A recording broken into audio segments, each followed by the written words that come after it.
The assassination of Philip II of Macedon at his daughter Cleopatra's wedding in 336 BC thrust the ancient world into uncertainty. As the king lay dying from Pausanias's blade, the carefully constructed Macedonian war machine that had spent decades subjugating the fractious Greek city-states suddenly faced an existential crisis. Philip's 20-year-old son Alexander stood at the precipice of either inheriting one of antiquity's most formidable military forces or watching it disintegrate under the weight of Greek rebellion and internal Macedonian power struggles. Alexander's ascension proved swift and ruthless.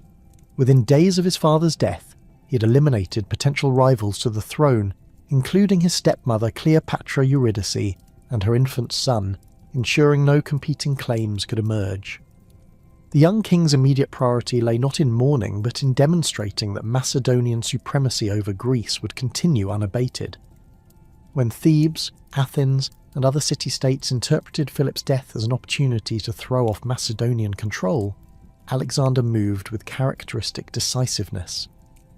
The speed of Alexander's response caught the Greek rebels off guard. His army appeared before Thebes in 335 BC like a thunderbolt, the phalanxes advancing in perfect formation while the companion cavalry wheeled around the city's flanks. The siege lasted mere weeks, but its conclusion sent shockwaves throughout the Greek world. Alexander's forces breached Thebes' walls and systematically demolished the city, selling its population into slavery while sparing only temples and the house of the poet Pindar. This calculated brutality served its intended purpose. Other Greek cities quickly submitted rather than face similar destruction. With Greece firmly under Macedonian control, Alexander turned his attention to the grand project his father had envisioned, the conquest of the Persian Empire. The Achaemenid Empire under Darius III controlled territory stretching from the Aegean Sea to the Indus River, encompassing modern-day Turkey, Syria, Egypt, Iraq, Iran, Afghanistan, and parts of Central Asia and Pakistan. This vast domain represented the accumulated wealth and power of over 2 centuries of Persian rule, defended by armies that had successfully maintained control over dozens of distinct peoples and cultures. In spring 334 BC, Alexander crossed the Hellespont with approximately 35,000 troops, a force that represented the finest military technology and training of its era. The Macedonian phalanx formed the army's backbone, dense formations of soldiers wielding 18-foot sarissas that created an impenetrable wall of bronze and iron. These infantry units worked in coordination with the elite companion cavalry, heavily armoured horsemen who served as both Alexander's personal guard and his primary striking force in battle. The first major confrontation came at the Granicus River in northwestern Asia Minor. Persian forces had positioned themselves along the river's eastern bank, hoping to prevent Alexander's army from establishing a foothold in Asia. The battle demonstrated both Alexander's tactical brilliance and his personal courage. Rather than attempting a frontal assault across the water, Alexander led his companion cavalry in a diagonal charge that struck the Persian left flank while his infantry crossed at multiple points along the river. Persian resistance crumbled as their cavalry found itself outmaneuvered and their Greek mercenary infantry isolated. The victory opened Western Asia Minor to Macedonian occupation and provided Alexander with his first significant Persian treasury. As Alexander's forces advanced through Asia Minor, they encountered a complex political landscape. Many Greek cities along the coast welcomed the Macedonians as liberators from Persian rule, though Alexander quickly made clear that liberation meant incorporation into his growing empire rather than independence. Persian satraps and local rulers faced a stark choice: submission or destruction. Most chose the former, recognizing that resistance would likely prove futile given Alexander's demonstrated military superiority. The second decisive encounter occurred at Issus in 333 BC, where Darius III personally commanded a massive Persian army. The Persian king had assembled forces from across his empire, including elite units like the Immortals, Greek mercenaries, and cavalry from various satrapies. Darius positioned his army on a narrow coastal plain, believing the confined space would negate Alexander's tactical advantages. This decision proved catastrophic. The restricted battlefield prevented the Persians from utilizing their numerical superiority, while allowing Alexander to concentrate his forces for maximum impact. Alexander again led from the front, directing his companion cavalry in a charge that shattered the Persian left wing and drove directly toward Darius's position. Contemporary accounts describe the Persian king's elaborate chariot, adorned with gold and precious stones, becoming the focal point of desperate fighting as Macedonian cavalry pressed their attack. When Darius fled the battlefield, Persian resistance collapsed entirely. The victory at Issus netted Alexander not only another Persian army, but also Darius's family, including his wife and daughters, who became valuable hostages. The conquest of Egypt followed with surprising ease. Persian rule had never gained deep roots among the Egyptian population, who viewed their Achaemenid overlords as foreign occupiers. Egyptian priests welcomed Alexander as a pharaoh and legitimate ruler, conducting the traditional ceremonies that confirmed his divine status according to ancient Egyptian religious beliefs. During his stay in Egypt, Alexander founded the city of Alexandria near the Nile Delta, the first and most famous of the many cities that would bear his name throughout his conquered territories. Alexandria's location demonstrated Alexander's strategic thinking. Positioned between the Mediterranean Sea and the Nile River, the city could serve simultaneously as a naval base, commercial centre, and administrative capital for Egyptian affairs. Alexander personally supervised the city's initial planning, walking the proposed boundaries while architects and engineers recorded his instructions. The city's grid pattern, wide boulevards, and designated areas for different functions reflected Greek urban planning principles adapted to Egyptian conditions. The final confrontation with Darius came at Gaugamela in 331 BC, where the Persian king had assembled what many historians consider the largest army of the ancient world. Darius had learned from his previous defeats, choosing a vast plain that allowed his forces to deploy in their full strength, while providing space for his scythed chariots and war elephants to operate effectively. The Persian battle line stretched for miles, incorporating troops from across the empire. Bactrian cavalry, Indian war elephants, Scythian horse archers, and Persian infantry units equipped with a variety of weapons and armour. Alexander faced this enormous host with roughly 47,000 troops, still primarily Macedonian and Greek forces, supplemented by some Asian allies. The disparity in numbers was so significant that many of Alexander's officers counselled a night attack to avoid facing the full Persian army in daylight.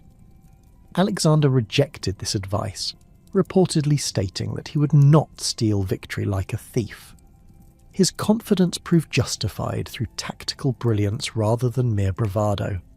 The Battle of Gaugamela showcased Alexander's mastery of combined arms warfare. He deployed his forces in an oblique formation, with his right wing advanced and his left wing refused, creating gaps in the Persian line as Darius's forces attempted to maintain contact across the entire front. When Persian chariots charged the Macedonian centre, disciplined infantry units opened ranks to allow the vehicles to pass harmlessly through before closing again to resume their advance. Alexander personally led his companion cavalry through a gap that developed in the Persian line, driving directly towards Darius's position for the third time in their encounters. Once again, Darius fled the battlefield, but this time his flight marked the effective end of Achaemenid resistance. Persian forces scattered across the empire, some units maintaining local resistance but none capable of challenging Alexander's continued advance. The victory at Gaugamela opened the Persian heartland to Macedonian occupation and provided Alexander with the accumulated treasures of Persepolis, wealth that would fund his subsequent campaigns and administrative reforms. Alexander's treatment of conquered Persian territories revealed a sophisticated understanding of imperial administration that went far beyond mere military occupation. Rather than attempting to impose purely Macedonian or Greek systems of governance, he adopted and adapted existing Persian administrative structures. Persian satraps who submitted were often retained in their positions, though usually with Macedonian military commanders to ensure loyalty. This pragmatic approach recognised that effective control over such vast territories required cooperation from existing power structures rather than their complete replacement.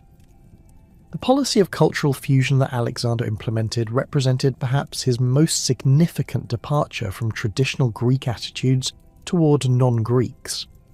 Previous Greek military campaigns, such as those during the Persian Wars, had emphasized the fundamental differences between Greek and barbarian cultures.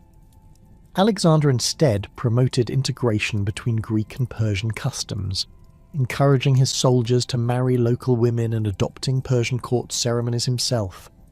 This cultural synthesis manifested in various ways throughout Alexander's conquered territories. He began wearing Persian royal dress on formal occasions, incorporated Persian nobles into his court hierarchy, and required his Macedonian officers to perform proskinesis, the traditional Persian practice of prostrating oneself before the king. These innovations created significant tension with traditional Macedonian customs, leading to several conspiracies among his officers who viewed such practices as degrading to their status as Greeks.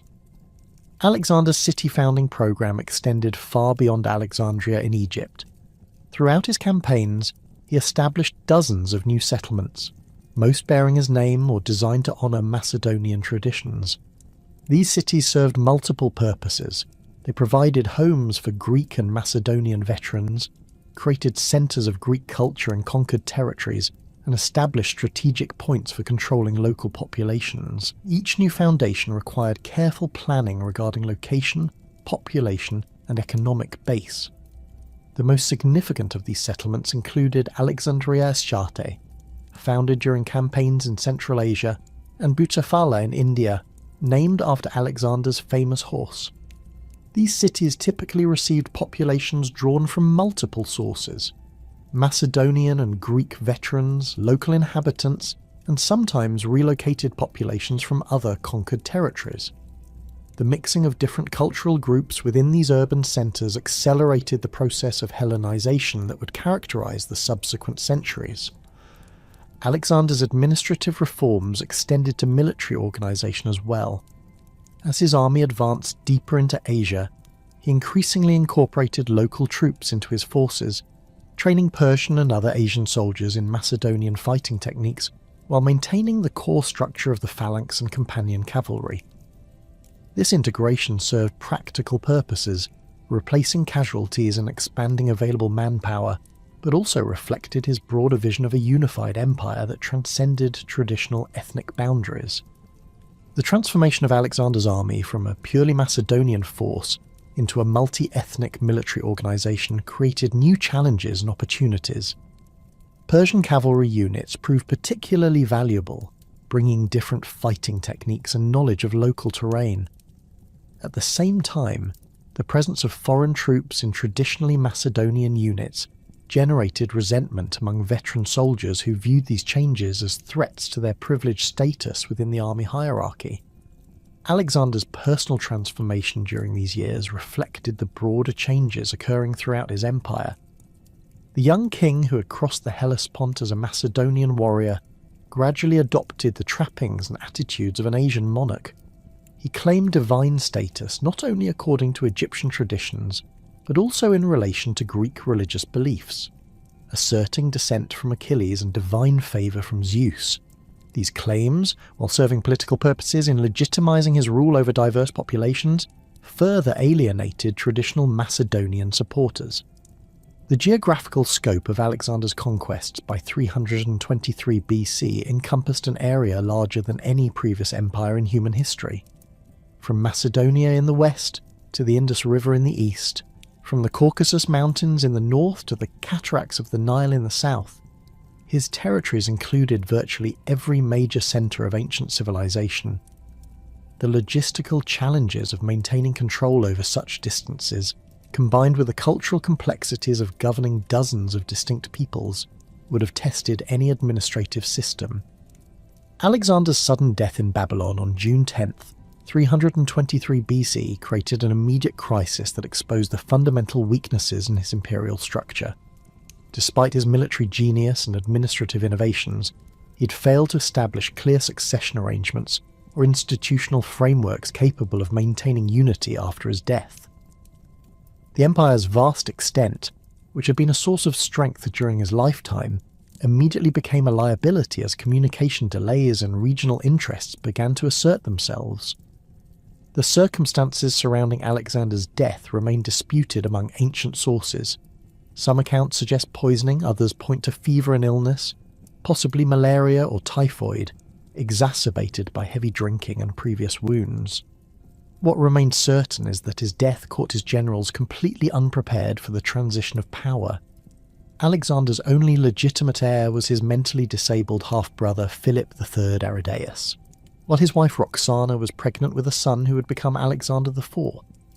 The power vacuum that emerged immediately after Alexander's death revealed the tensions that had been building throughout his reign between different factions within the Macedonian leadership.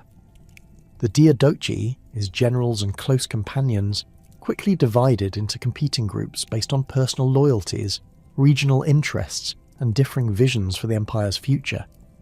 Some, like Perdiccas, sought to maintain imperial unity under a regency government. Others, like Ptolemy and Antigonus, began carving out independent territories that they could control directly.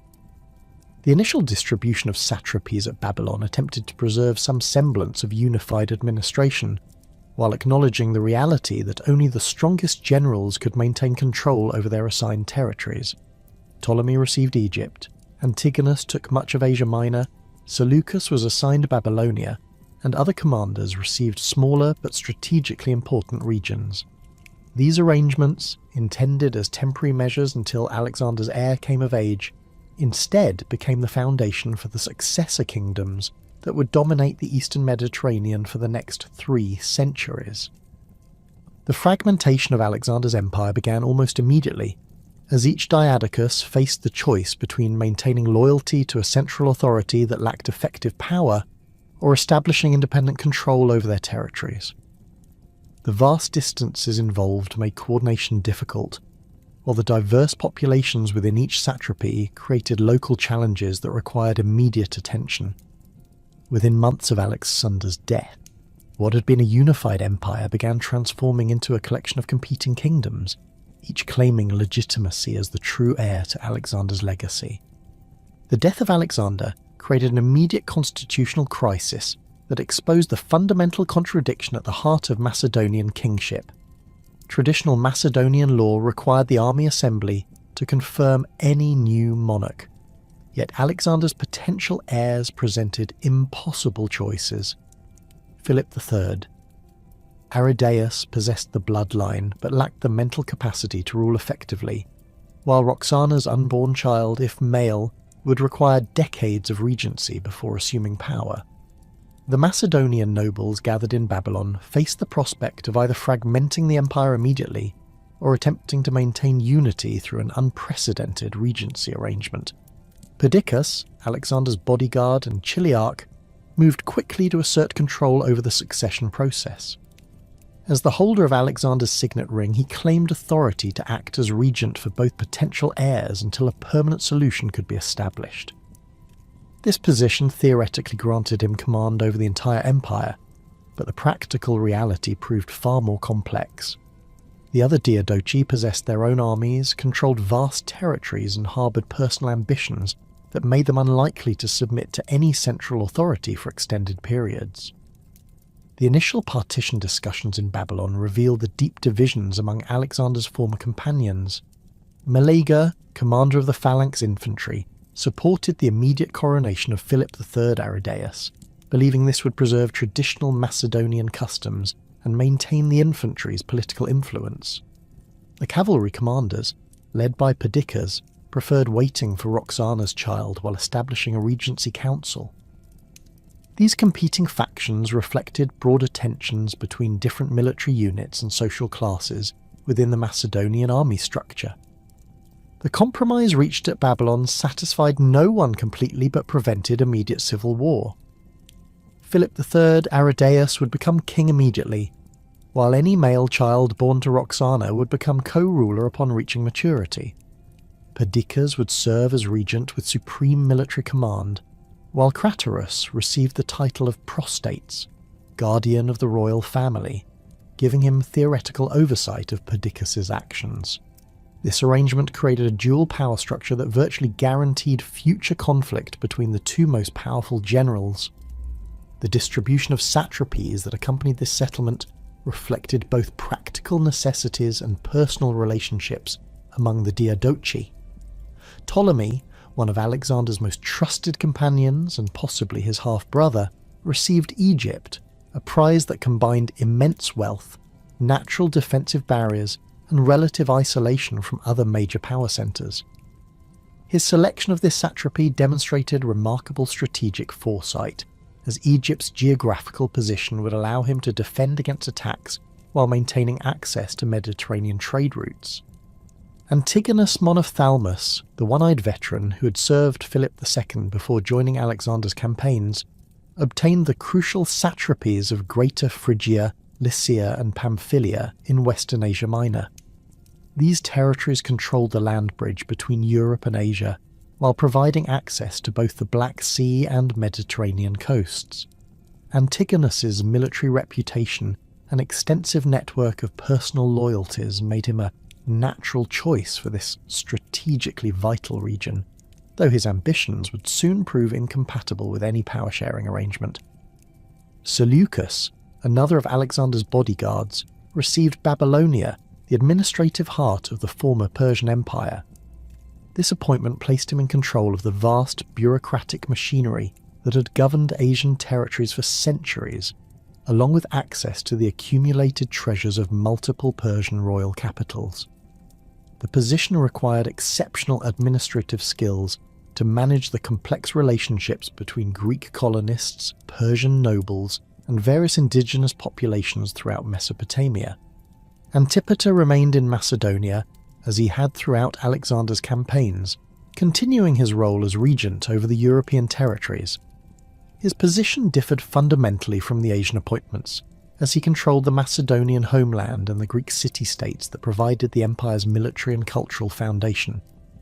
Antipater's advanced age and conservative political views made him a stabilizing influence, though his distance from Asian affairs would limit his ability to influence events in the former Persian territories. The smaller satrapies went to various other commanders based on their military contributions and personal relationships with Alexander. Lysimachus received Thrace, a region that required constant military attention due to tribal incursions and its strategic position, controlling access to the Black Sea. Eumenes, despite being Greek rather than Macedonian, obtained Cappadocia and Paphlagonia in recognition of his administrative abilities and loyalty to the royal family. These appointments created a complex web of competing interests that would inevitably lead to conflict as each satrap consolidated power within his assigned territory. The death of Malaga within weeks of the partition eliminated one potential source of opposition to Perdiccas's authority, but it also demonstrated the regent's willingness to use violence against fellow Macedonians to maintain control. This execution sent a clear message to other potential rivals, while simultaneously alienating moderate elements within the army who preferred negotiated solutions to political disputes. The incident established a precedent for the brutal elimination of competitors that would characterize the subsequent wars of succession. Perdiccas's attempt to maintain imperial unity faced immediate challenges from multiple directions. Ptolemy's occupation of Egypt proceeded smoothly, as the Persian satrap Cleomenes offered no significant resistance, and the Egyptian population welcomed another change in leadership. However, Ptolemy's subsequent actions revealed his intention to establish independent control rather than serve as Perdiccas's subordinate. He eliminated Cleomenes and began implementing administrative reforms that prioritized Egyptian interests over imperial unity. The most dramatic early challenge to Perdiccas's authority came from an unexpected source. When Alexander's funeral cortege began its journey from Babylon towards Macedonia, where tradition demanded royal burial, Ptolemy intercepted the procession in Syria and diverted it to Egypt. This audacious act served multiple purposes, It provided Ptolemy with a powerful symbol of legitimacy, denied other claimants access to Alexander's body for propaganda purposes, and demonstrated his independence from central authority. The hijacking of Alexander's body represented more than symbolic defiance. In Macedonian and Greek religious beliefs, proper burial of a king was essential for maintaining divine favour and political legitimacy. By controlling Alexander's remains, Ptolemy could claim special status as the guardian of the conqueror's legacy, while preventing rivals from using the burial ceremony to enhance their own positions. The construction of Alexander's tomb in Alexandria would become a major tourist attraction and source of prestige for the Ptolemaic dynasty. Perdiccas's response to this provocation revealed both his military capabilities and the limitations of his political position. Rather than accepting Ptolemy's fait accompli, he assembled a large army and marched toward Egypt in 321 BC, determined to reassert central authority through military force. This decision transformed what had been political maneuvering into open warfare, crossing a threshold that would define the next 4 decades of Hellenistic history. The invasion of Egypt demonstrated the practical difficulties of maintaining unified command over Alexander's former territories. Perdiccas's army included troops from multiple satrapies, many of whom had stronger personal loyalties to their regional commanders than to the regent. The logistical challenges of moving and supplying such a force across the Syrian desert tested the limits of ancient military organisation, while the prospects of fighting fellow Macedonians created morale problems among veteran soldiers. Ptolemy's defensive strategy exploited Egypt's natural advantages while avoiding direct confrontation with Perdiccas's superior numbers. He fortified the Nile Delta's eastern approaches, destroyed bridges and ferry crossings, and positioned his forces to take advantage of the river's seasonal flooding patterns. When Perdiccas attempted to force a crossing near Memphis, his troops found themselves struggling against both Egyptian defenders and the Nile's treacherous currents. The disaster at the Nile crossing marked the beginning of Perdiccas's downfall. His forces suffered heavy casualties while achieving no strategic objectives, leading to widespread criticism of his leadership abilities. More significantly, the failed assault demonstrated that maintaining imperial unity would require constant military campaigns against fellow Macedonians, a prospect that many veterans found distasteful after decades of fighting foreign enemies under Alexander's leadership. The conspiracy that eliminated Perdiccas developed rapidly among his own officers, who recognized that continued association with his failed policies would damage their own careers and endanger their troops. Python and Antigenes, both experienced commanders with their own territorial ambitions, organized the plot that resulted in Perdiccas's assassination in his own tent. The murder occurred with the tacit approval of much of the army, which had grown tired of the regent's authoritarian methods and unsuccessful military ventures. The death of Perdiccas created another power vacuum that required immediate resolution to prevent complete collapse of any pretense of imperial unity. The surviving Diadochi gathered at Triparadissus in northern Syria during summer 321 BC to negotiate a new distribution of power and territory. This conference would prove even more significant than the original Babylon settlement, as it acknowledged the reality of imperial fragmentation while attempting to create stable boundaries between competing kingdoms. Antipater emerged as the dominant figure at Triparadissus, despite his advanced age and physical frailty. His control over Macedonia and Greece, combined with his reputation for political moderation, made him an acceptable choice as the new regent. However, his appointment represented a fundamental shift in the empire's centre of gravity, from Asia back toward Europe, effectively acknowledging that the Persian territories would increasingly operate as independent entities under nominal Macedonian oversight. The redistribution of satrapies at Triparadissus reflected the changed balance of power following Perdiccas's death. Antigonus Monophthalmus received a massive expansion of his authority, gaining control over most of Asia Minor along with responsibility for continuing the war against Eumenes, who had remained loyal to Perdiccas and now controlled significant forces in Cappadocia. This appointment transformed Antigonus from a regional satrap into one of the most powerful figures in the Hellenistic world, Seleucus retained Babylonia, but found his position significantly weakened by the recent conflicts.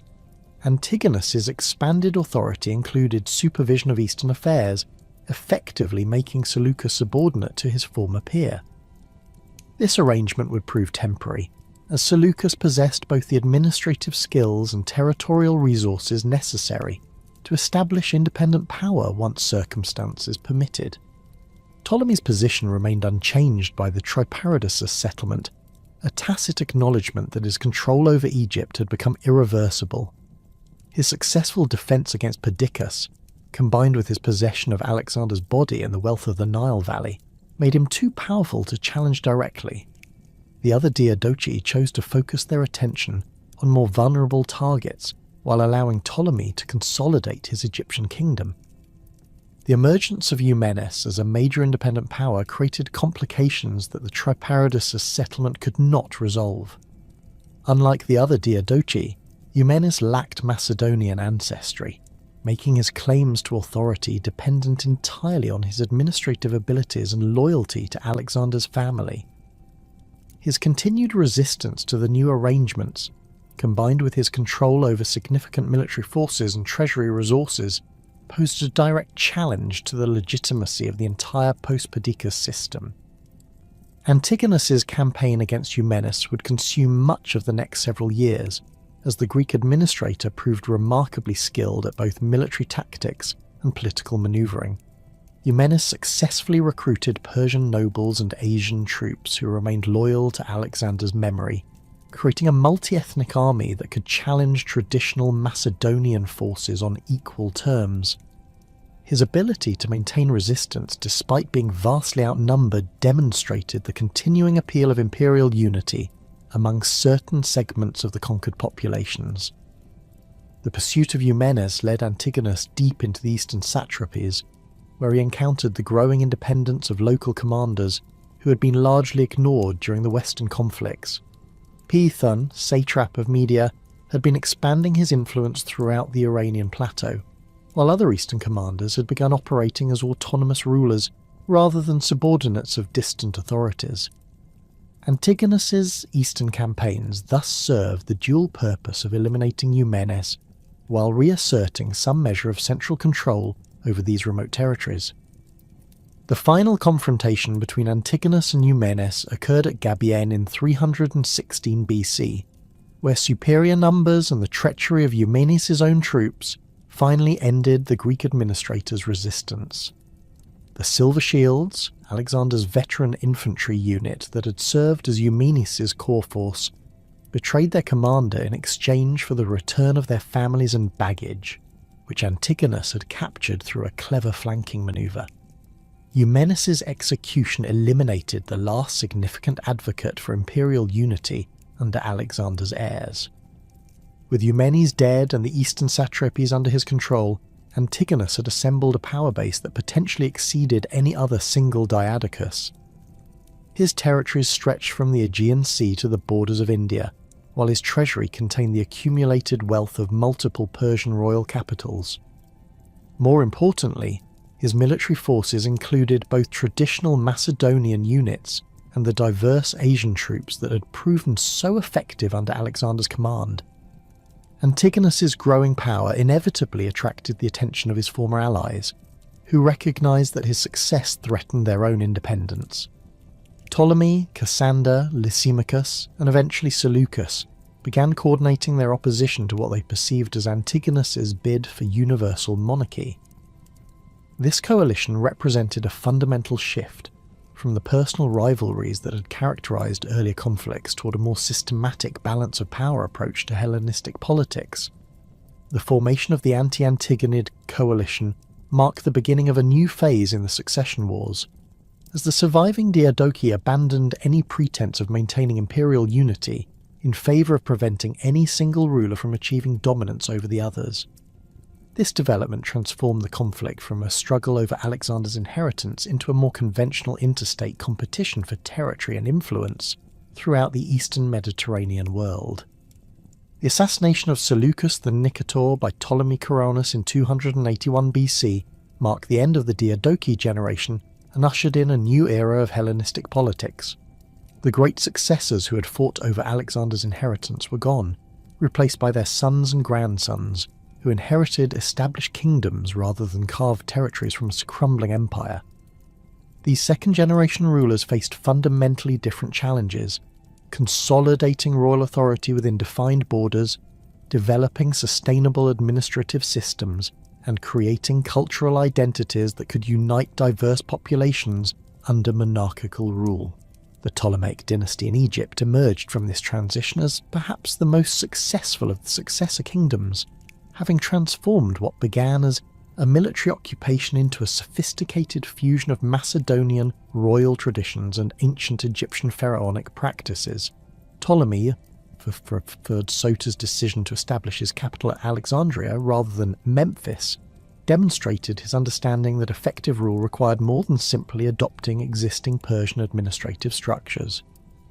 The new city, positioned between the Mediterranean Sea and Lake Mareotis, became the physical embodiment of Hellenistic Egypt's unique character, Greek in its urban planning and intellectual culture, yet deeply connected to the agricultural wealth and religious traditions of the Nile Valley. Alexandria's development under the early Ptolemies represented an unprecedented experiment in urban planning and cultural synthesis. The city's grid pattern followed traditional Greek architectural principles, with wide boulevards intersecting at right angles and designated areas for different functions. The royal quarter occupied the eastern section, featuring the palace complex, administrative buildings, and the famous tomb of Alexander that served as both tourist attraction and symbol of Ptolemaic legitimacy. The museum and library, established under Ptolemy III and expanded by his successors, transformed Alexandria into the intellectual capital of the Hellenistic world, attracting scholars from across the Mediterranean who came to study mathematics, astronomy, medicine, and literature under royal patronage. The Ptolemaic synthesis of Greek and Egyptian traditions extended far beyond architectural choices to encompass fundamental aspects of royal ideology and administrative practice.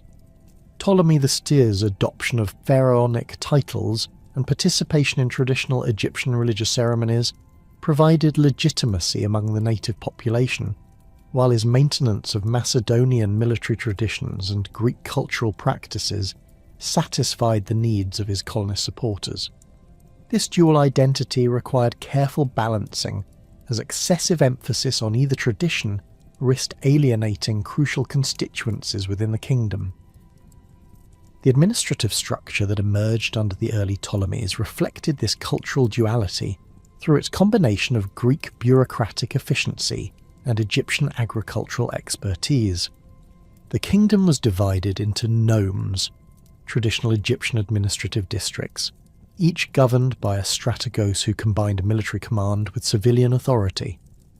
These officials, typically drawn from the Greek and Macedonian settler population, worked alongside Egyptian priests and local administrators who possessed intimate knowledge of irrigation systems, tax collection procedures, and religious obligations that had governed Nile Valley agriculture for millennia.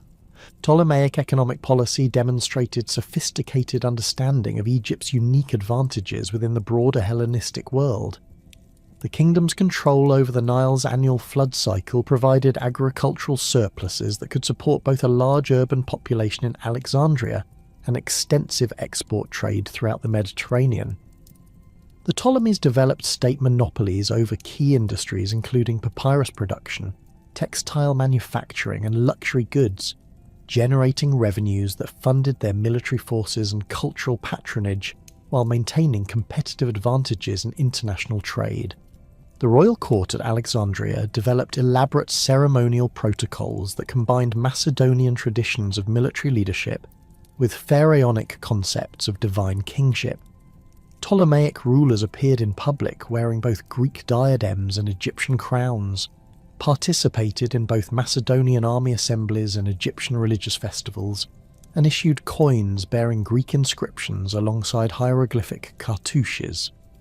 This ceremonial complexity reflected the practical necessity of governing populations with fundamentally different expectations regarding royal behaviour and legitimacy. The Ptolemaic military system evolved to meet the specific challenges of defending Egypt's borders while maintaining internal control over a predominantly Egyptian population ruled by a Greek minority. The regular army combined traditional Macedonian phalanx units with Egyptian infantry trained in Greek fighting techniques, while the Royal Guard maintained exclusively Macedonian composition to ensure loyalty during potential domestic crises. The kingdom's naval forces, based at Alexandria and other Mediterranean ports, became the most formidable fleet in the Hellenistic world, protecting Egyptian commerce and projecting power throughout the eastern Mediterranean. Marriage practices within the Ptolemaic dynasty reflected both practical political considerations and the influence of pharaonic traditions that differed significantly from Greek customs. Beginning with Ptolemy II Philadelphus, the dynasty adopted sibling marriage as standard practice, ensuring that royal bloodlines remained undiluted while concentrating wealth and authority within the immediate royal family. These marriages, while shocking to traditional Greek sensibilities, aligned with ancient Egyptian religious beliefs regarding pharaonic divinity and provided clear succession arrangements that minimized disputes among potential heirs. The Seleucid Empire faced fundamentally different challenges in establishing stable royal authority across territories that stretched from the Mediterranean coast to the borders of India. Unlike Egypt's geographical unity and cultural coherence, the Seleucid domains encompassed dozens of distinct peoples, languages, and religious traditions that had been loosely unified only through Persian administrative structures. Seleucus I Nicator's initial success in conquering these vast territories proved easier than developing sustainable methods for governing such diversity across enormous distances. The Seleucid administrative system that emerged under Antiochus the Soter represented a pragmatic adaptation of Persian satrapial structures to Greek political traditions. The empire was divided into large administrative units, each governed by a strategos or satrap, who possessed both military and civilian authority within his assigned territory. These officials, typically drawn from the Macedonian and Greek settler populations, maintained small garrisons in major cities while relying on local rulers and tribal leaders to implement royal policies in rural areas where direct control proved impractical. The challenges of governing such vast territories became apparent in the frequent rebellions and secessions that plagued the Seleucid Empire throughout its history.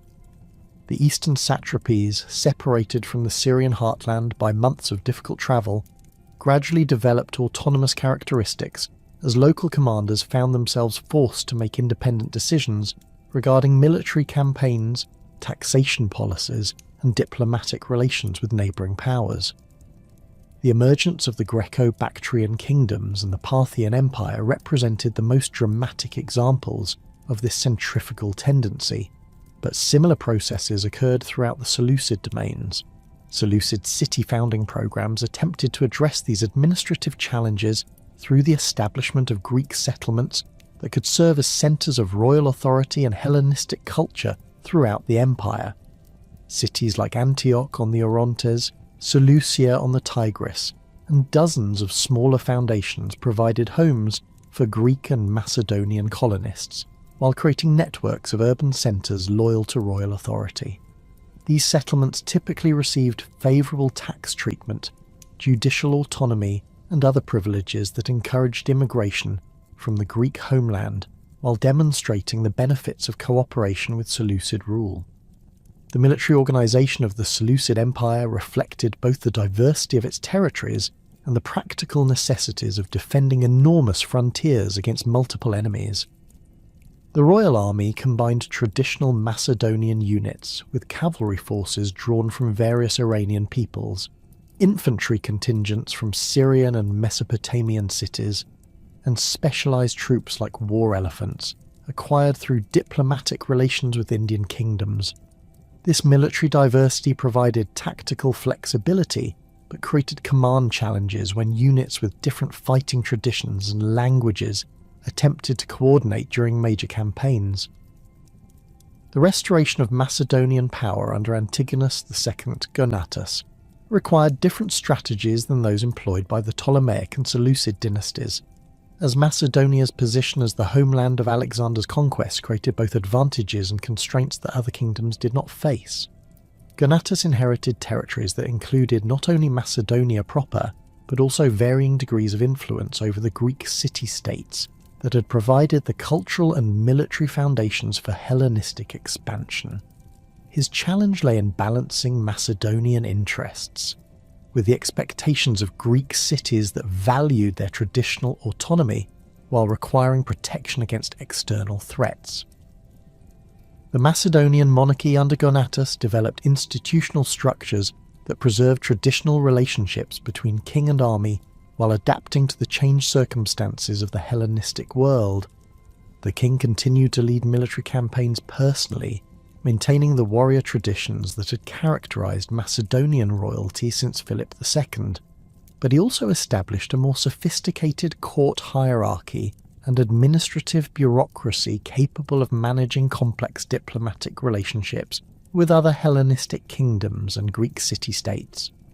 Gonatas' approach to governing the Greek city-states reflected his understanding that direct control would provoke resistance, while complete independence would eliminate Macedonian influence in Greek affairs. His system of garrisons in strategic locations like Corinth, Chalkis, and Piraeus provided military leverage when necessary, while his generally moderate policies regarding internal Greek affairs encouraged voluntary cooperation rather than forced submission. This balance required constant adjustment as circumstances changed and different cities tested the limits of Macedonian tolerance for independent action. The cultural policies of the Antigonid dynasty emphasized Macedonia's role as the guardian of traditional Greek values against both barbarian threats and the cultural innovations emerging in other Hellenistic kingdoms. Gonatas and his successors patronized traditional Greek religious festivals, supported classical literary forms, and maintained court practices that emphasized continuity with the age of Philip and Alexander, rather than adaptation to Asian customs. This conservative approach provided stability and legitimacy within Macedonia, while distinguishing the kingdom from its more cosmopolitan rivals in Egypt and Asia. The emergence of smaller but significant kingdoms throughout the Hellenistic world demonstrated that political fragmentation had created opportunities for ambitious leaders who could exploit local advantages or fill power vacuums left by the major dynasties. The Attalid dynasty in Pergamon represented perhaps the most successful example of this phenomenon, as a family of relatively modest origins transformed a small city-state into a regional power that eventually rivaled the established kingdoms in wealth and cultural influence. The foundation of Attalid power lay in Pergamon's strategic location in northwestern Asia Minor, where the city controlled important trade routes while possessing natural defensive advantages that protected it from larger neighbours. Philetaerus, the dynasty's founder, had served as a subordinate commander under various Diadochi before establishing independent control over Pergamon and its surrounding territory. His successors expanded this modest beginning through careful diplomacy, military innovation, and economic policies that maximised the region's commercial potential. Attalid cultural patronage rivaled that of the major kingdoms, as the dynasty sought to establish legitimacy through association with Greek intellectual traditions and artistic achievements. The library at Pergamon became second only to Alexandria in its collection of manuscripts, while the city's architectural monuments demonstrated the dynasty's commitment to Hellenistic artistic standards. The famous Pergamon altar, with its dramatic sculptural depictions of mythological battles, exemplified the Attalid synthesis of traditional Greek themes with the grandeur expected of Hellenistic royal patronage. The Greco-Bactrian kingdoms that emerged in the eastern regions of the former Seleucid Empire represented a unique experiment in Hellenistic state-building under conditions of extreme geographical isolation and cultural diversity. These kingdoms, established by Greek and Macedonian settlers who had accompanied Alexander's conquests or served in Seleucid armies, maintained Greek political institutions and cultural practices while adapting to local conditions that differed dramatically from Mediterranean environments. The success of Greco-Bactrian rulers in maintaining Greek identity while governing predominantly non-Greek populations, demonstrated the adaptability of Hellenistic political structures under extreme conditions. Cities like Ai-Khanoum featured Greek architectural elements, gymnasia, and theatres alongside local building traditions and religious practices. The coinage produced by these kingdoms combined Greek artistic styles with local symbols and languages, creating visual representations of the cultural synthesis that characterized frontier Hellenistic societies. The Greek leagues that emerged during this period represented attempts by smaller city-states to maintain independence through collective action rather than submission to monarchical authority. The Achaean League, centered in the Peloponnese, developed federal institutions that allowed member cities to coordinate military and diplomatic policies while preserving local autonomy in internal affairs. The League's constitution balanced central authority with local independence through representative assemblies, rotating leadership positions, and carefully defined spheres of federal versus municipal jurisdiction. The Aetolian League, based in central Greece, adopted different organisational principles that reflected the more tribal character of its constituent communities. Aetolian federal institutions emphasised military cooperation and territorial expansion rather than the commercial and diplomatic concerns that dominated Achaean policy. The League's success in resisting Macedonian control and expanding into neighbouring regions demonstrated that alternative forms of political organisation could compete effectively with monarchical systems under appropriate circumstances. These various political experiments, from the pharaonic Hellenistic synthesis of Ptolemaic Egypt to the federal institutions of the Greek leagues, established the fundamental patterns that would characterise the Hellenistic world for the next 2 centuries. Each kingdom and league developed distinctive solutions to the common challenges of governing diverse populations, maintaining military security and preserving Greek cultural identity while adapting to local conditions and external pressures. The establishment of stable royal dynasties across the Hellenistic world created unprecedented opportunities for cultural exchange and transformation that extended far beyond the political boundaries of individual kingdoms. The process of Hellenization, the spread of Greek language, customs and institutions throughout the former Persian Empire, represented one of history's most significant cultural revolutions, fundamentally altering the intellectual and social landscape of the ancient world while simultaneously transforming Greek culture itself through contact with diverse Eastern traditions. The foundation of Greek cities throughout the conquered territories served as the primary mechanism for spreading Hellenistic culture across vast geographical distances. Unlike the temporary military camps that had characterized earlier Greek expansion, these new settlements were designed as permanent urban centers that could sustain Greek cultural practices while serving as administrative and commercial hubs for their surrounding regions. Cities like Antioch on the Orontes, established by Seleucus I as his western capital, exemplified this urban planning approach through their systematic organization around Greek institutional structures. Antioch's layout followed the grid pattern that had become standard for Hellenistic city planning, with broad colonnaded streets intersecting at right angles to create clearly defined districts for residential, commercial, and public functions. The city's agora occupied a central position, serving not merely as a marketplace but as the focal point for civic life where citizens gathered to conduct business, discuss politics, and participate in religious ceremonies. Surrounding the agora, architects constructed the essential buildings of Greek civic culture: the gymnasium where young men received their education, the theatre where dramatic performances reinforced cultural values, and the bouleuterion where city councils conducted their deliberations. The gymnasium system that spread throughout these new cities represented perhaps the most effective instrument of Hellenization among the urban populations of the former Persian Empire. These institutions combined physical education with intellectual training, creating comprehensive educational programs that transmitted Greek cultural values alongside practical skills.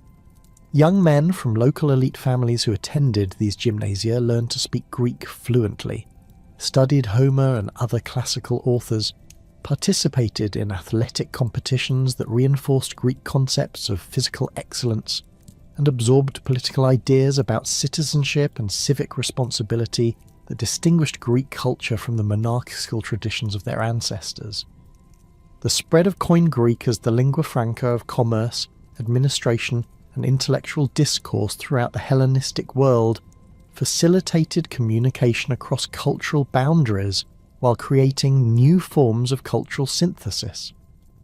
This simplified version of Attic Greek, stripped of many dialectical variations and enriched with vocabulary borrowed from local languages, became the common tongue of merchants conducting business from Spain to India, scholars exchanging ideas between Alexandria and Pergamon, and administrators implementing royal policies across diverse populations.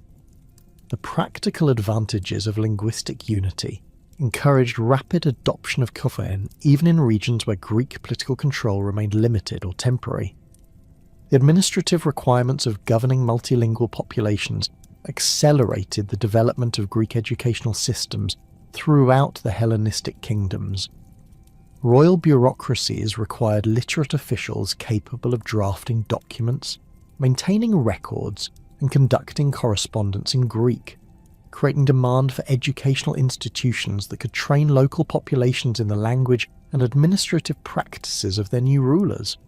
These schools, often attached to gymnasia or temples, became centres for transmitting not only linguistic skills, but also Greek mathematical concepts, legal principles, and philosophical ideas that gradually influenced local intellectual traditions. The religious syncretism that characterised Hellenistic culture reflected the practical necessities of governing populations with diverse spiritual traditions, while maintaining the loyalty of Greek colonists who expected familiar deities and religious practices. Rather than attempting to impose Greek religious beliefs through force, Hellenistic rulers generally encouraged the identification of local deities with Greek gods who possessed similar attributes or functions. This process created new religious forms that combined Greek mythological narratives with local ritual practices, producing hybrid cults that could satisfy both Greek and indigenous religious sensibilities. The cult of Serapis, developed under the early Ptolemies, exemplified this syncretic approach through its deliberate combination of Greek and Egyptian religious elements, designed to appeal to both populations within Ptolemaic Egypt.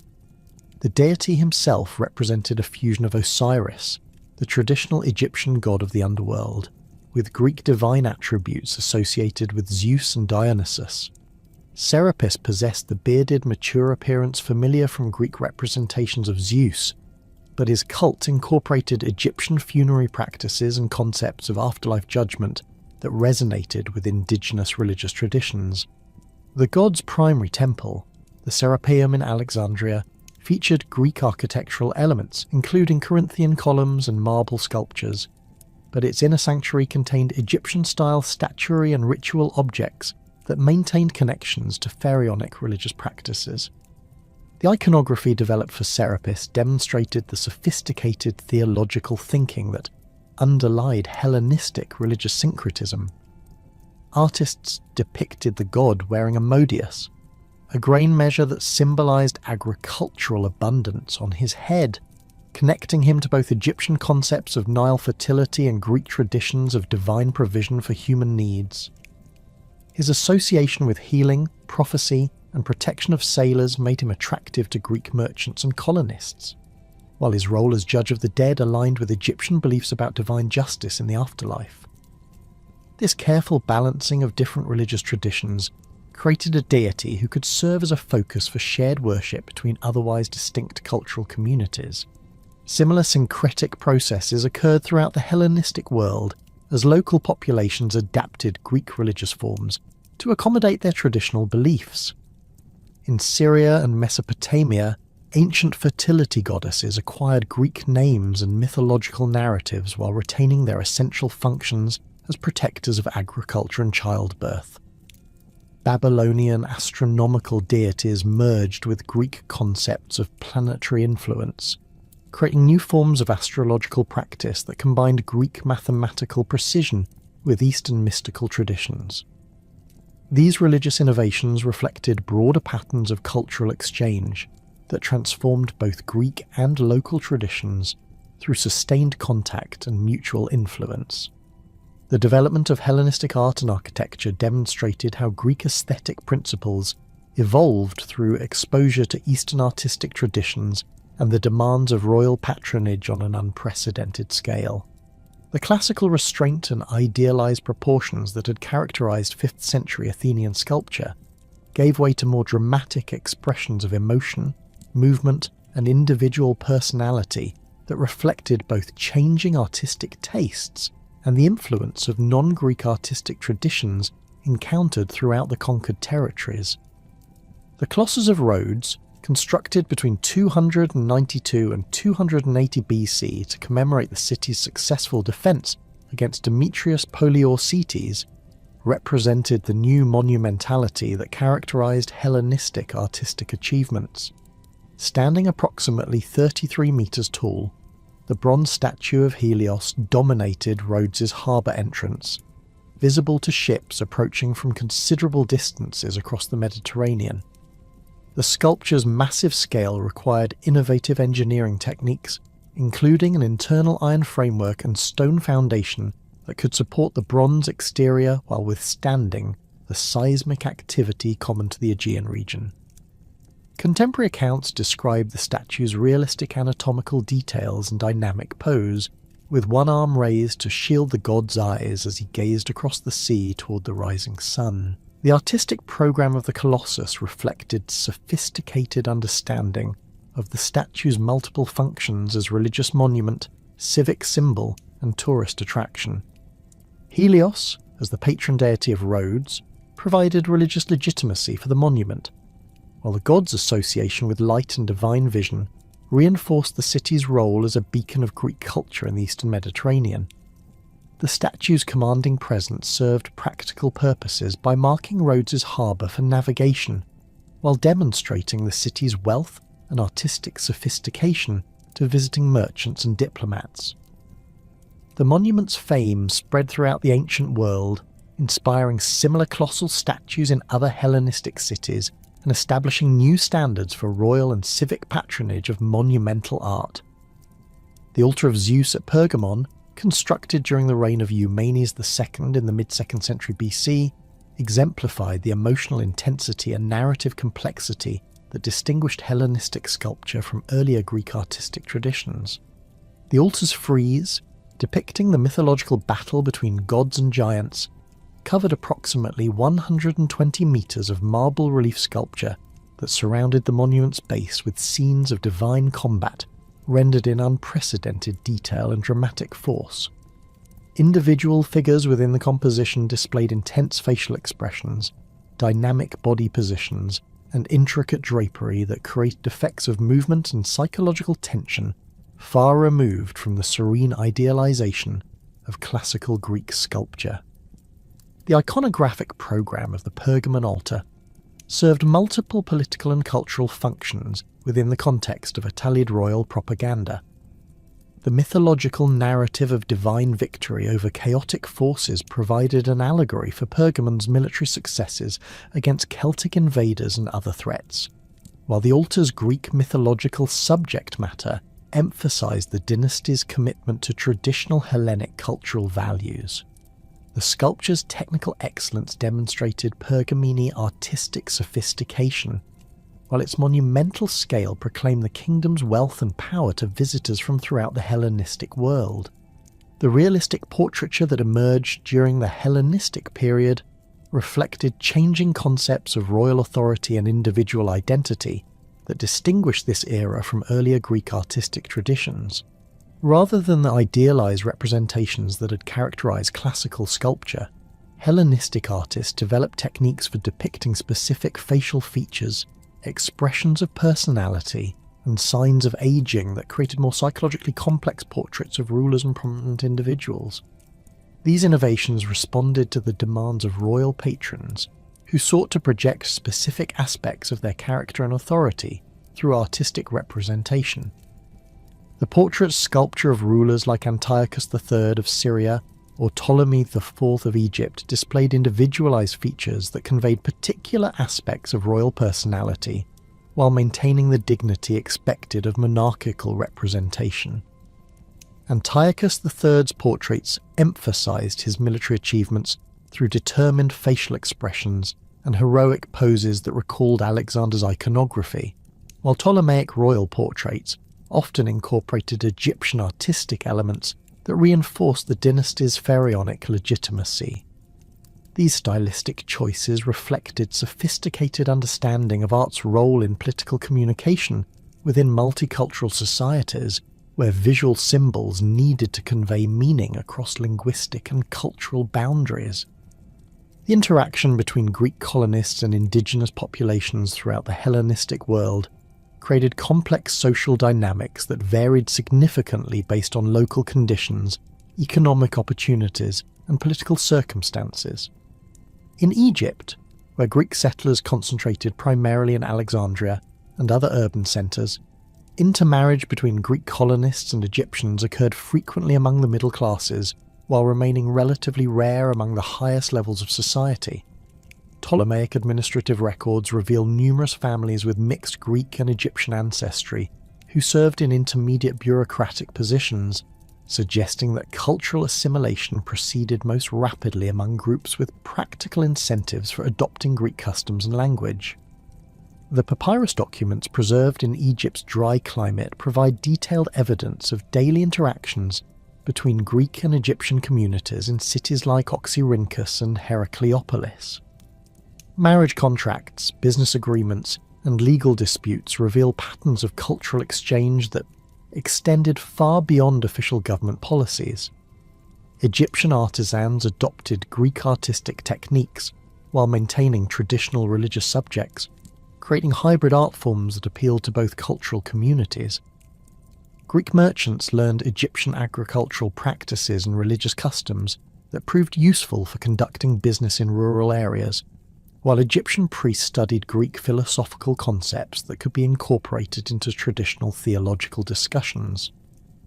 The preservation of local traditions within Hellenistic frameworks occurred through various mechanisms that allowed indigenous populations to maintain cultural identity while participating in the broader Greek-dominated society. Egyptian temples continue to function according to traditional religious calendars and ritual practices, but their priests increasingly learned to read and write Greek in addition to hieroglyphic and demotic scripts. This linguistic competence enabled them to serve as intermediaries between Egyptian communities and Greek administrators, while their traditional religious authority provided legitimacy for new syncretic practices that combined Greek and Egyptian elements. In the Seleucid territories, the diversity of local populations created more complex patterns of cultural interaction than those found in Egypt's relatively unified society.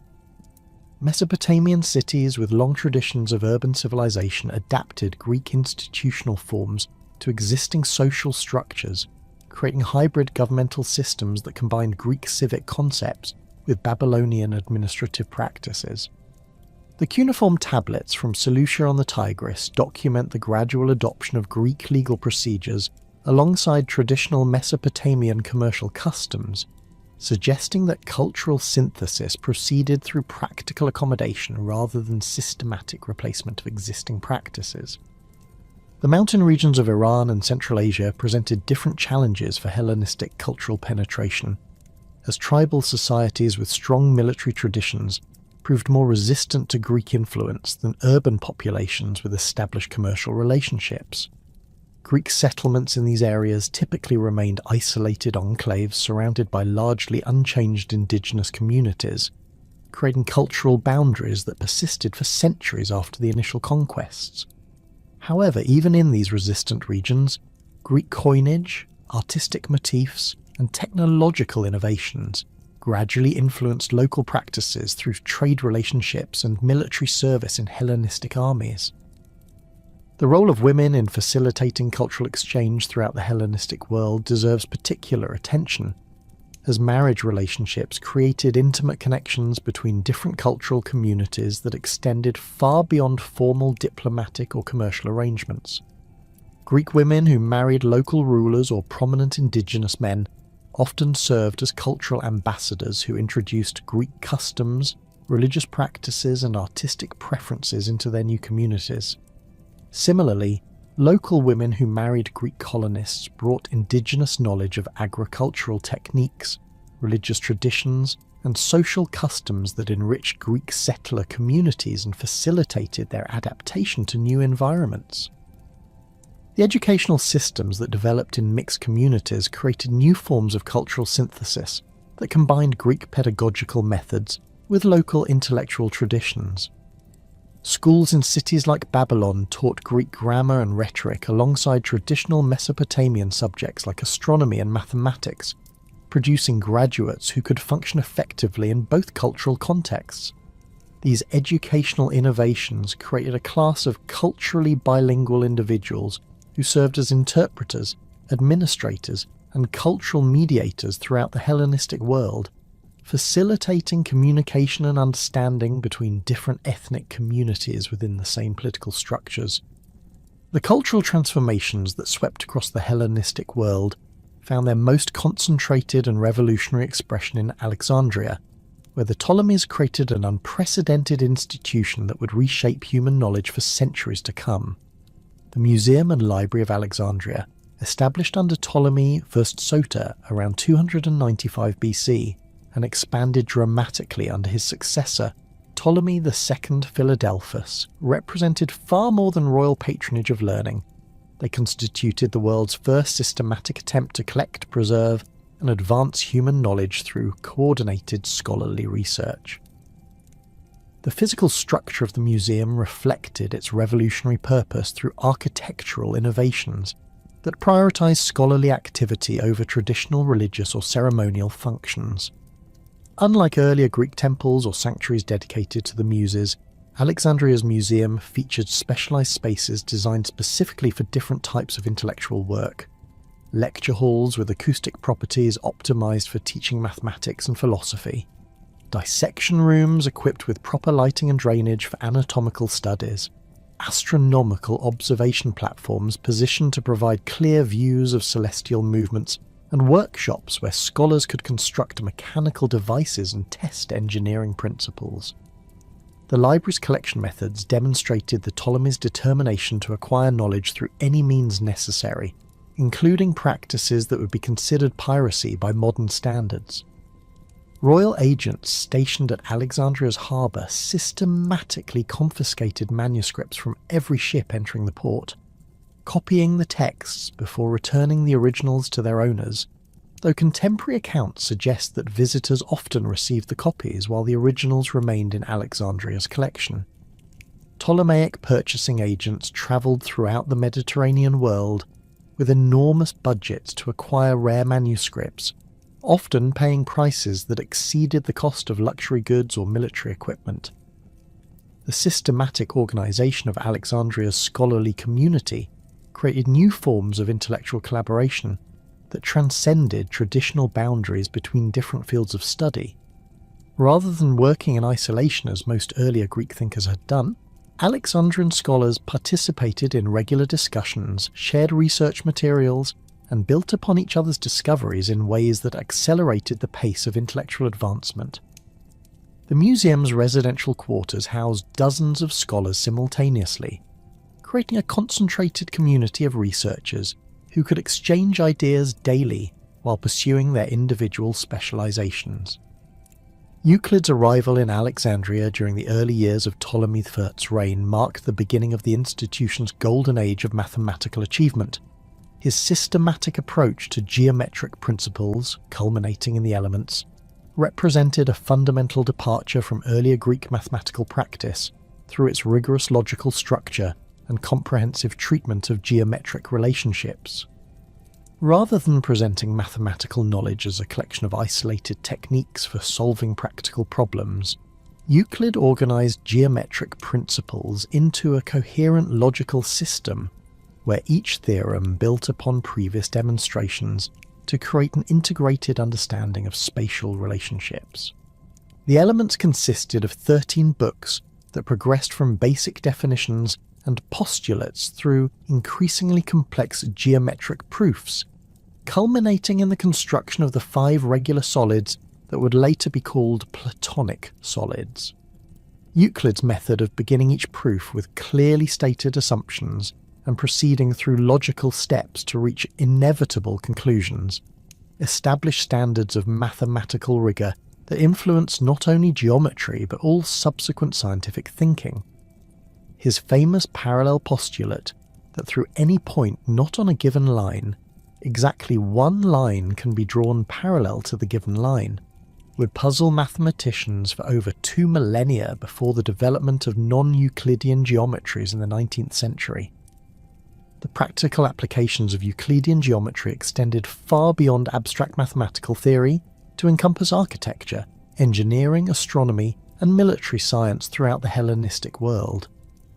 Architects used Euclidean principles to design buildings with precise proportions and structural stability, while engineers applied geometric calculations to construct aqueducts, bridges, and siege engines that required accurate measurements across long distances.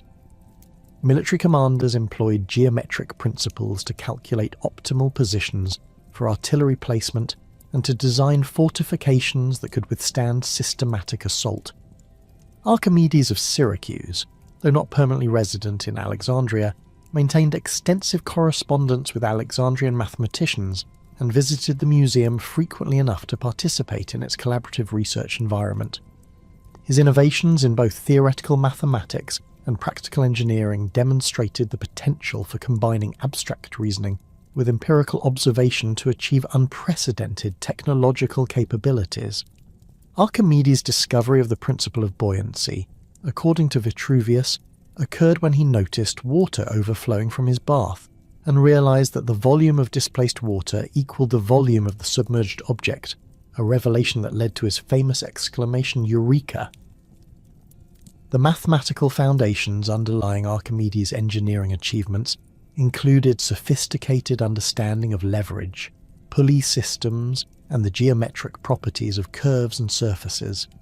His work on the mathematics of the spiral led to practical applications in the design of the Archimedes screw, a device for raising water that found widespread use throughout the Hellenistic world for irrigation and drainage projects.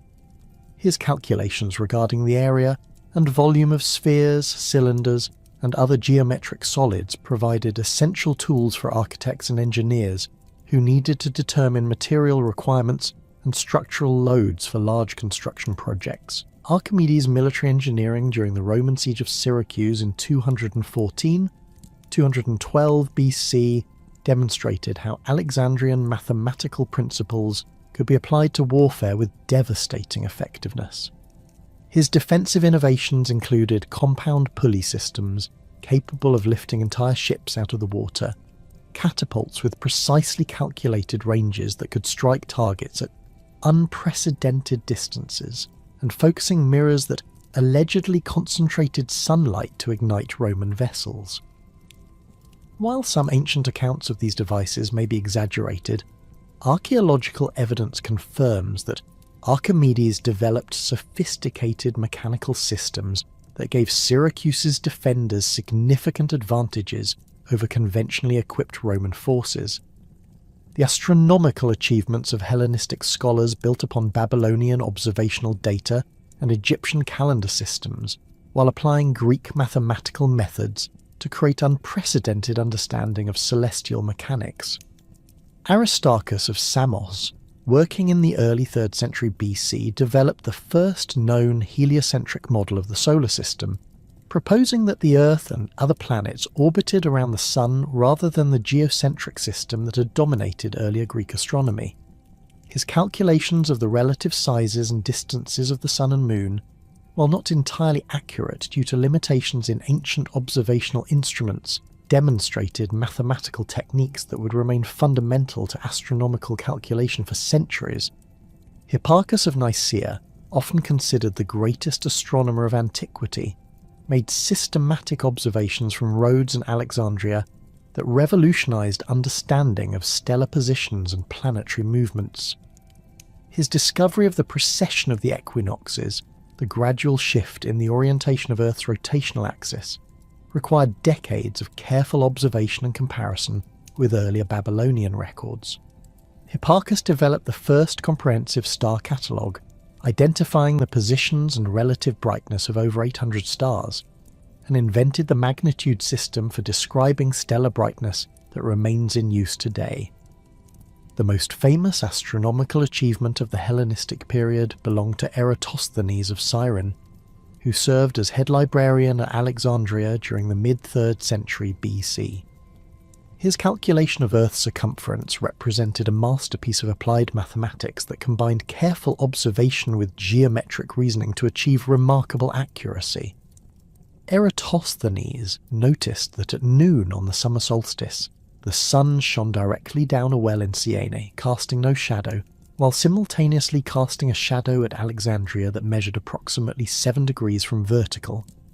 Using the known distance between Alexandria and Siena, approximately 800 kilometers, Eratosthenes applied geometric principles to calculate that if 7 degrees represented the angular difference between the two cities, then the full 360-degree circumference of Earth must be roughly 40,000 kilometers.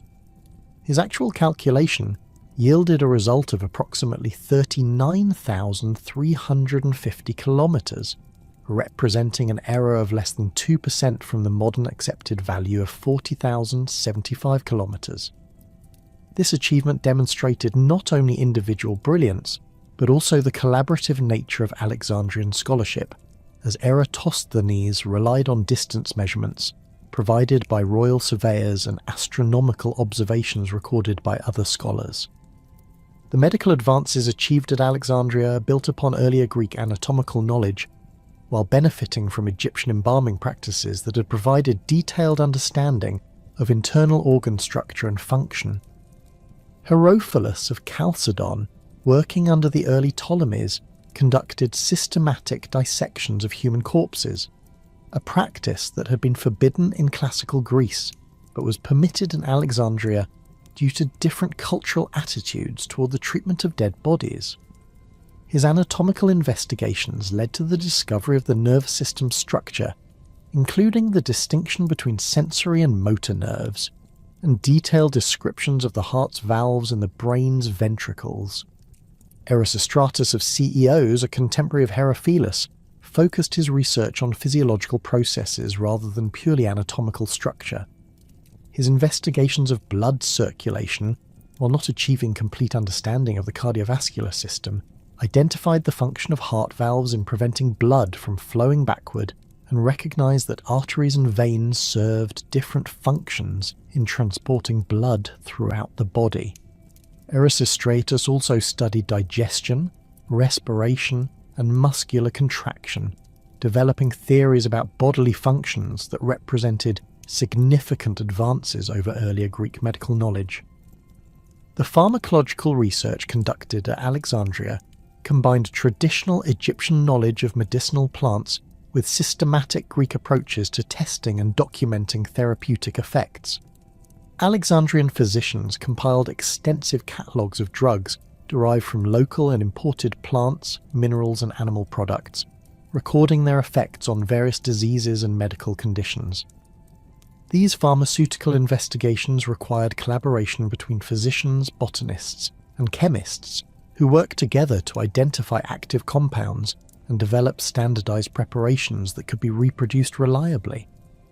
The philosophical schools that emerged during the Hellenistic period reflected the changed political and social conditions that followed Alexander's conquests and the establishment of monarchical governments throughout the former Persian Empire. Unlike the earlier Greek philosophical traditions that had developed within the context of small, independent city-states where citizens could participate directly in political decision-making, Hellenistic philosophy addressed the needs of individuals living under royal authority in large cosmopolitan societies where personal agency in public affairs was severely limited. Stoicism, founded by Zeno of Citium around 300 BC, represented the most systematic response to these new conditions through its emphasis on personal virtue and emotional self-control as the foundations of human happiness. Zeno established his school in the Painted Stoa in Athens, where he taught that virtue was the only true good and that external circumstances, wealth, political power, social status, even physical health, were indifferent matters that could not affect genuine human well-being. This philosophical position provided psychological comfort to individuals who lived under political systems where their personal circumstances could change dramatically due to factors beyond their control. The Stoic physics developed by Zeno and his successors provided a materialist foundation for their ethical teachings through the doctrine that the universe consisted entirely of matter in various states of tension and organization. According to Stoic cosmology, divine reason pervaded all matter and guided the development of natural processes according to rational principles that could be understood through philosophical investigation. This worldview implied that human beings, as rational creatures, could achieve happiness by aligning their desires and actions with the rational order of the universe, rather than struggling against circumstances they could not change. Cleanthes of Assos, Zeno's successor as head of the Stoic school, developed the religious implications of Stoic philosophy through his famous hymn to Zeus, which identified the supreme deity with the rational principle governing the universe. This theological innovation allowed Stoics to maintain traditional religious practices while interpreting them according to philosophical principles that emphasized reason rather than superstition. Cleanthes' integration of religious devotion with rational philosophy provided a model for educated Greeks who sought to reconcile their intellectual commitments with their cultural heritage. Chrysippus of Soli, the third head of the Stoic school, systematized Stoic logic and ethics through hundreds of treatises that established the philosophical foundations for later Roman Stoic thinkers like Seneca and Marcus Aurelius. His logical investigations included development of propositional logic and analysis of conditional statements that influenced subsequent philosophical and mathematical reasoning. Chrysippus's ethical writings emphasize the practical application of Stoic principles to daily life, providing detailed guidance for maintaining virtue under various challenging circumstances. Epicureanism, established by Epicurus in Athens around 307 BC, offered an alternative philosophical response to Hellenistic political conditions through its emphasis on pleasure as the highest good and its recommendation of withdrawal from public life to focus on personal relationships and intellectual pursuits. The Garden, Epicurus's philosophical community, welcomed both men and women as participants in philosophical discussions and provided a model for voluntary association based on friendship rather than political or family obligations. The Epicurean understanding of pleasure differed significantly from popular misconceptions that associated the school with sensual indulgence or hedonistic excess. Epicurus distinguished between kinetic pleasures, active enjoyments that involved movement and stimulation, and katastematic pleasures, stable states of satisfaction and tranquility that could be maintained indefinitely without external reinforcement. He argued that katastematic pleasures were superior because they did not depend on circumstances beyond individual control and could not be disrupted by political upheavals or social changes. Epicurean physics, based on Democritus's atomic theory, supported the school's ethical teachings by explaining natural phenomena without reference to divine intervention or supernatural causation. According to Epicurean atomism, all matter consisted of indivisible particles moving through void space according to natural laws that could be understood through observation and reasoning. This materialist worldview eliminated fear of divine punishment or arbitrary supernatural interference in human affairs, allowing individuals to make rational decisions about their conduct without concern for unpredictable divine responses. The Epicurean attitude toward death represented perhaps the school's most distinctive contribution to Hellenistic thought, through the famous maxim, "Death is nothing to us." Epicurus argued that since sensation required the interaction of atomic particles within a living body, death, which involved the dispersal of these particles, could not involve any form of conscious experience. This reasoning eliminated fear of posthumous punishment or suffering while encouraging individuals to focus their attention on achieving happiness during their actual lifetimes, rather than worrying about unknowable future states. Skepticism, developed by Pyrrho of Elis and systematized by later thinkers like Sextus Empiricus, offered a third philosophical response to Hellenistic conditions through its recommendation of epoche, suspension of judgment regarding questions that could not be resolved through reliable evidence or reasoning. Pyrrhonian skeptics argued that dogmatic commitment to particular beliefs about metaphysical or ethical questions led to unnecessary anxiety and conflict, while suspension of judgment produced ataraxia, tranquility of mind that allowed individuals to navigate daily life without the distress caused by philosophical disputes. The skeptical investigation of knowledge claims involved systematic examination of the criteria used to distinguish reliable from unreliable beliefs. Skeptics developed elaborate arguments demonstrating that sensory experience, rational demonstration, and authoritative testimony all contained potential sources of error that made absolute certainty impossible. Rather than concluding that knowledge was entirely impossible, however, most skeptics recommended relying on appearances and practical considerations while avoiding dogmatic claims about the ultimate nature of reality. The literary innovations of the Hellenistic period reflected both the changed social conditions of the post-Alexander world and the influence of royal patronage on artistic production.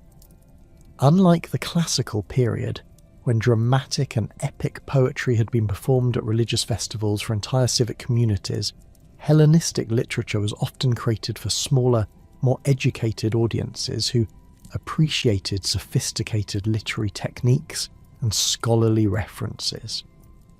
This shift toward learned poetry required authors to develop new forms of artistic expression that could satisfy the expectations of cultured readers while maintaining the emotional power of earlier Greek literary traditions.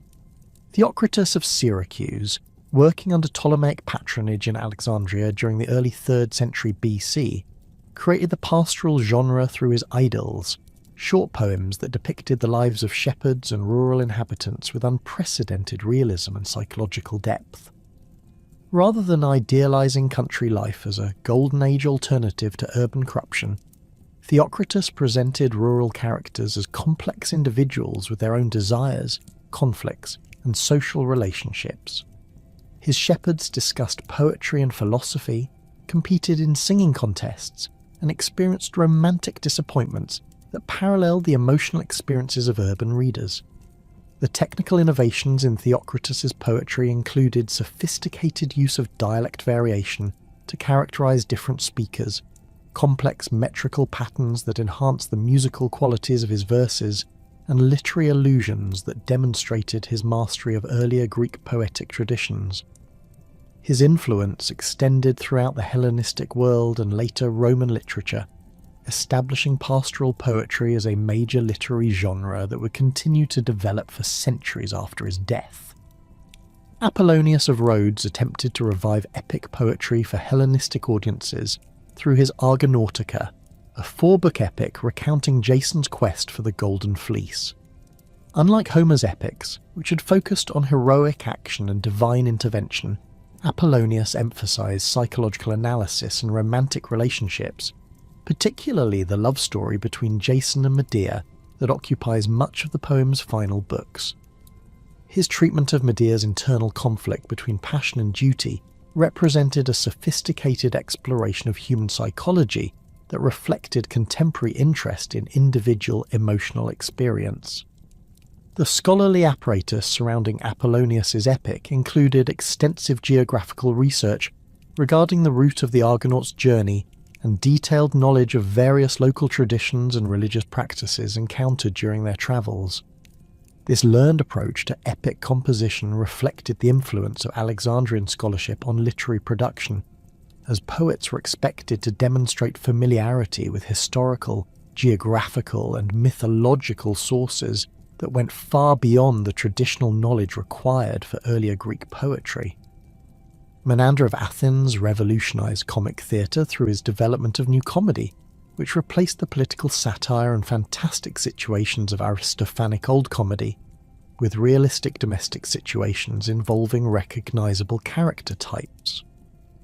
Menander's plays typically featured young lovers whose romantic relationships were complicated by social obstacles, clever slaves who devised elaborate schemes to help their masters, and stern fathers whose initial opposition eventually gave way to acceptance of their children's choices. These conventional plot patterns provided frameworks for sophisticated character development and social commentary that appealed to audiences throughout the Hellenistic world. The influence of new comedy extended far beyond its immediate theatrical context to shape subsequent dramatic literature and social attitudes throughout the ancient world. Menander's realistic portrayal of family relationships, his sympathetic treatment of slaves and other marginalised characters, and his emphasis on the ultimate triumph of love over social convention provided models for later Roman comedians like Plautus and Terence, whose adaptations of Greek New Comedy introduced these themes to Western European literary traditions. The consolidation of royal power across the Hellenistic kingdoms by 281 BC created unprecedented conditions for economic expansion that would transform the ancient world's commercial landscape. The establishment of stable political boundaries, standardized administrative systems, and secure transportation routes facilitated trade on a scale that dwarfed earlier Greek commercial activities. From the bustling harbours of Alexandria to the caravan terminals of Bactria, a vast network of interconnected markets emerged that linked the Atlantic shores of Spain with the spice ports of India, creating the world's first truly global economy. The Mediterranean Sea, which had served primarily as a barrier between different cultural regions during the classical period, became the central highway of Hellenistic commerce. Royal navies maintained regular patrols that suppressed piracy and protected merchant vessels carrying grain from Egypt, wine from Rhodes, olive oil from Syria, and manufactured goods from various urban centres throughout the Greek world. The Ptolemaic fleet based at Alexandria, and supplemented by smaller squadrons at Cyrenaica and Cyprus, dominated the eastern Mediterranean trade routes while maintaining diplomatic relationships with independent maritime powers like Rhodes that controlled crucial shipping lanes between Asia Minor and Egypt. The expansion of trade networks beyond the Mediterranean required systematic development of overland routes that could handle the massive caravans necessary for profitable long-distance commerce. The Seleucid Empire's control over the traditional Persian road system provided the foundation for this expansion, but Hellenistic merchants and administrators made significant improvements to accommodate increased traffic volumes and new types of cargo. The royal road that connected Seleucia on the Tigris with the Mediterranean ports of Antioch and Seleucia Pieria was widened to allow multiple caravans to pass simultaneously, equipped with regularly spaced way stations that provided fresh animals and supplies and protected by garrison troops stationed at strategic intervals. These overland trade routes extended far beyond the formal boundaries of Hellenistic kingdoms to reach markets in Central Asia, India, and eventually China. Merchants from Greek cities in Bactria established regular commercial relationships with Indian kingdoms that provided access to precious stones, spices, silk, and other luxury goods highly valued in Mediterranean markets. The profits from this trade were so substantial that individual merchant families could accumulate wealth, rivaling that of minor royalty, while the customs duties collected by royal governments provided significant portions of their total revenues. The development of Antioch on the Orontes as the western capital of the Seleucid Empire exemplified the systematic urban planning that characterized Hellenistic commercial centers. Seleucus I personally supervised the city's initial layout, positioning it approximately 25 kilometers inland from the Mediterranean coast, to provide protection from naval attacks while maintaining access to maritime trade through the port of Seleucia Pieria. The Orontes River provided a natural transportation route that connected the city to inland Syrian territories while offering sufficient water flow to support large urban populations and industrial activities. The city's commercial district occupied a central position within Antioch's grid pattern, featuring covered markets that protected merchants and customers from Syria's intense summer heat while providing secure storage for valuable goods. These markets were organised according to the types of merchandise sold, with separate areas for textiles, metalwork, spices, and other specialised products. The concentration of similar businesses in designated areas facilitated price comparison and quality assessment, while creating competitive pressures that encouraged innovation and efficiency among merchants and artisans. The architectural monuments constructed in Antioch during this period reflected both the city's prosperity and its role as a centre of Hellenistic culture. The royal palace complex, built on an island in the Orontes River, featured gardens, libraries and reception halls designed to impress visiting dignitaries and demonstrate Seleucid wealth and sophistication. The city's theatre, capable of seating over 30,000 spectators, hosted dramatic performances, musical competitions and public assemblies that reinforced Greek cultural identity while providing entertainment for the diverse urban population.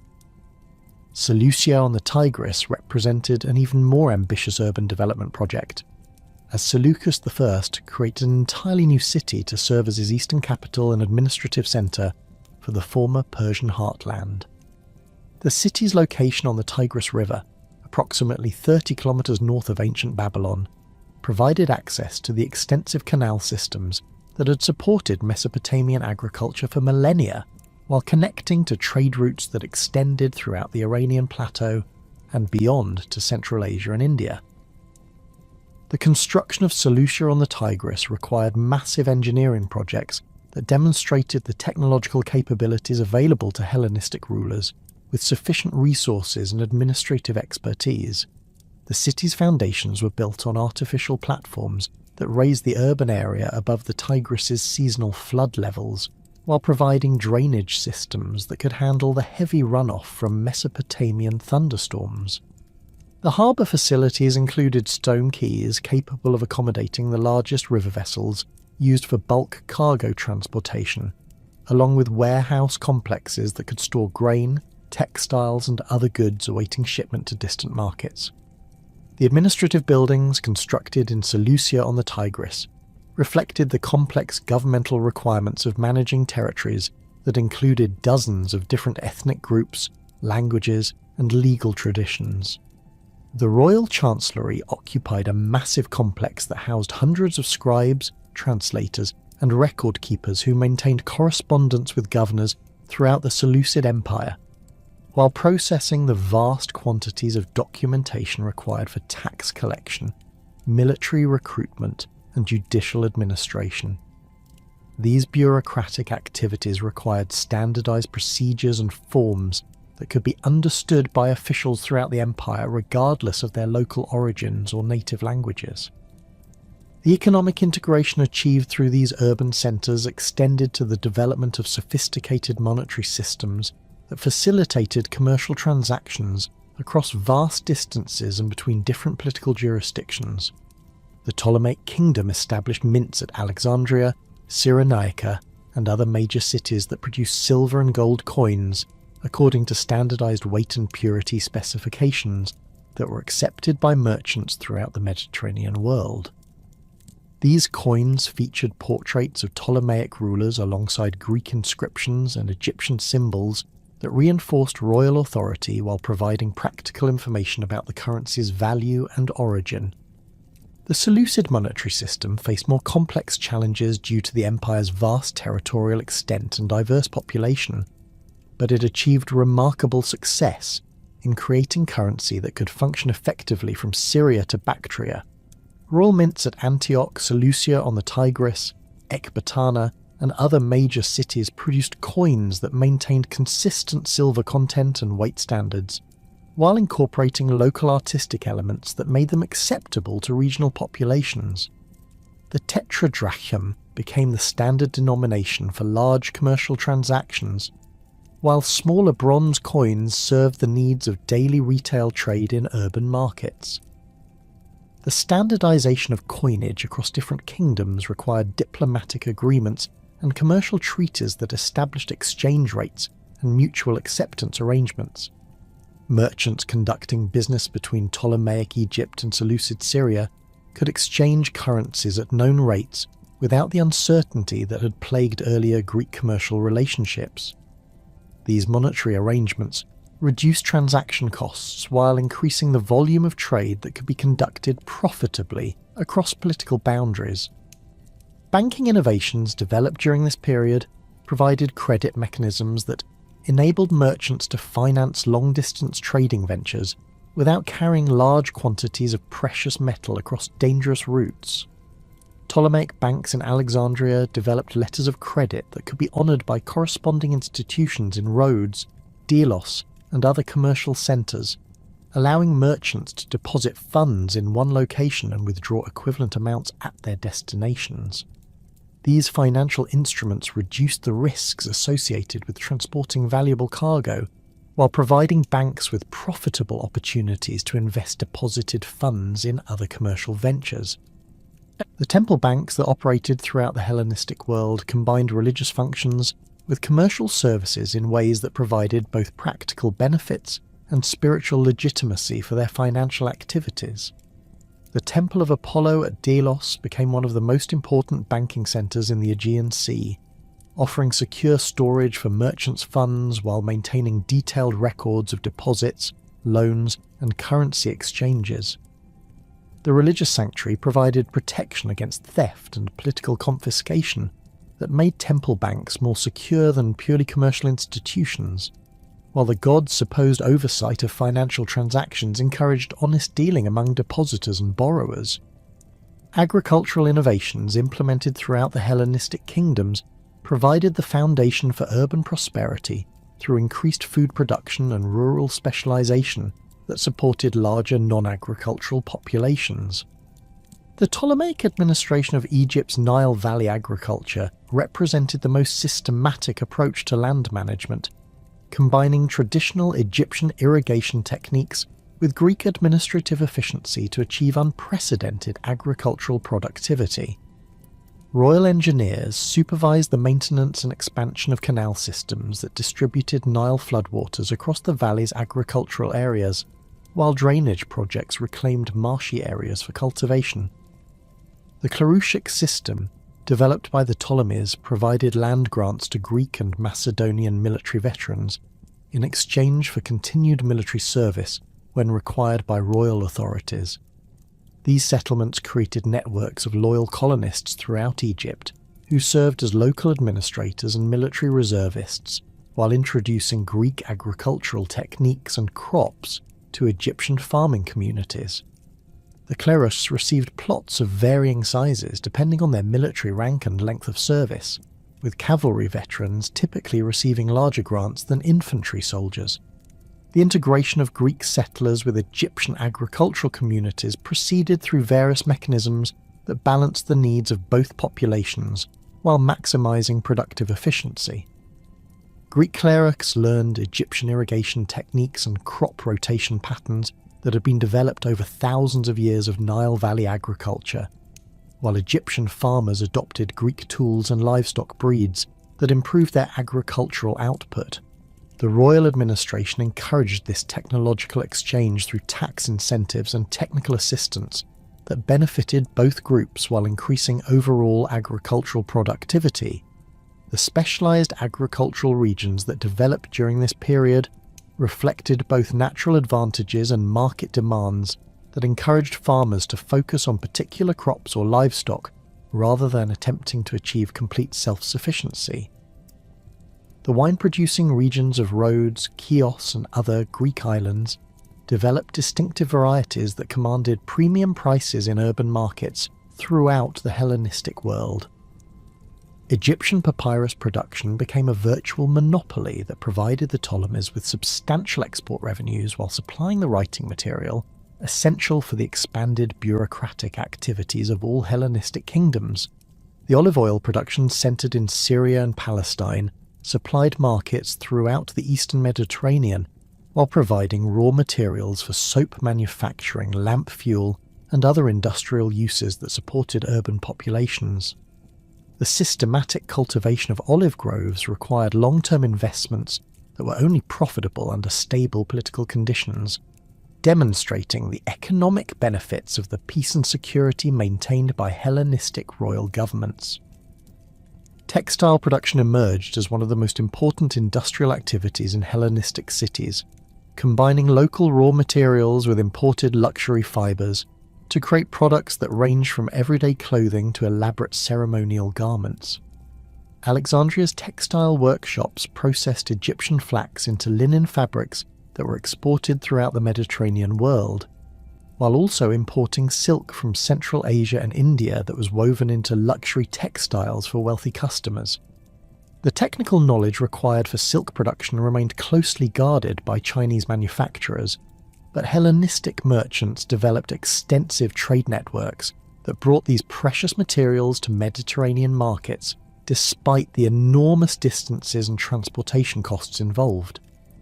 The metalworking industries that developed in various Hellenistic cities reflected both local mineral resources and the technical expertise of craftsmen who brought specialised knowledge from their native regions.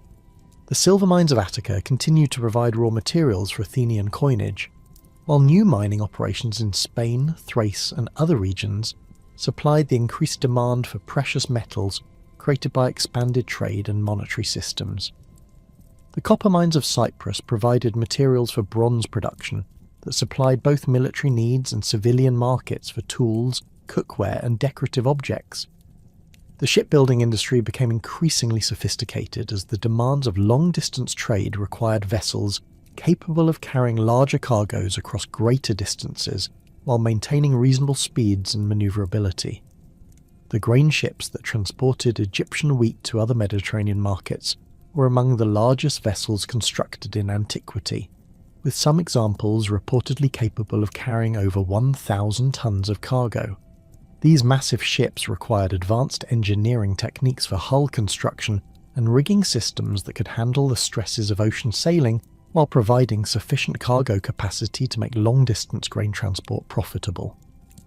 The harbour facilities constructed to accommodate these larger vessels represented major engineering achievements that required substantial investments by royal governments and commercial organisations. The lighthouse at Alexandria, completed around 280 BC, stood approximately 120 metres tall and provided navigation assistance visible from distances of up to 50 kilometres at sea. The structure's three-stage design featured a square base, octagonal middle section and cylindrical top section that housed the beacon fire, while interior ramps allowed fuel to be transported to the upper levels. The lighthouse's fame spread throughout the ancient world, inspiring similar constructions at other major ports while establishing Alexandria's reputation as the premier commercial centre of the eastern Mediterranean. The revolt of Diodotesthon against Seleucid authority around 250 BC marked the beginning of one of the most remarkable experiments in Hellenistic state-building, as Greek and Macedonian settlers in the remote regions of Bactria and Sogdiana established independent kingdoms that would endure for over 2 centuries in the face of extraordinary geographical and cultural challenges. The circumstances that enabled this secession reflected the fundamental weaknesses in Seleucid imperial administration that became apparent as the empire struggled to maintain effective control over territories separated from the Syrian heartland by thousands of kilometres of difficult terrain and hostile populations. Diodotus I, who had served as Seleucid satrap of Bactria since approximately 260 BC, possessed the military resources and administrative infrastructure necessary to challenge royal authority due to his position commanding the empire's eastern frontier against nomadic incursions from Central Asia. His satrapy controlled the vital trade routes that connected the Hellenistic world with India and China, generating customs revenues that could support substantial military forces while providing access to luxury goods that commanded enormous prices in Mediterranean markets. The wealth derived from this commercial position, combined with the practical impossibility of rapid communication with Antioch, created conditions that made successful rebellion feasible for a capable and ambitious governor.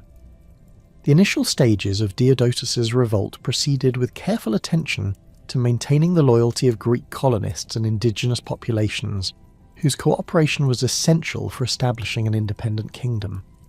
Rather than simply declaring independence and hoping for the best, Diodotus implemented administrative reforms that addressed local grievances while preserving the essential structures of Hellenistic government that had proven effective in managing diverse populations. He retained Greek as the language of official business, while permitting local languages to be used in regional administration, maintained Seleucid legal codes while allowing traditional customs to govern family and religious matters, and continued the practice of appointing Greek officials to key positions while incorporating qualified locals into lower administrative ranks. The military organisation of the nascent Greco-Bactrian kingdom reflected the unique challenges of defending territories that bordered both settled agricultural regions and the vast steppes inhabited by nomadic peoples whose military capabilities differed fundamentally from those of traditional Hellenistic enemies. Diodotus inherited Seleucid garrison troops that included Macedonian phalanx units, Greek cavalry squadrons, and various auxiliary forces recruited from local populations.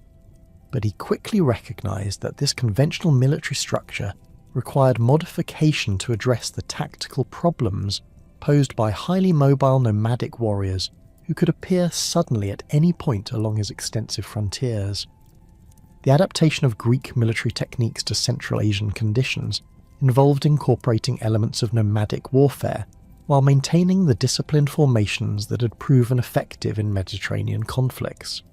Bactrian cavalry units learned to fight as mounted archers in addition to their traditional role as heavy cavalry, developing the ability to conduct the rapid advances and retreats that characterize steppe warfare while retaining their capacity for decisive shock action when circumstances permitted.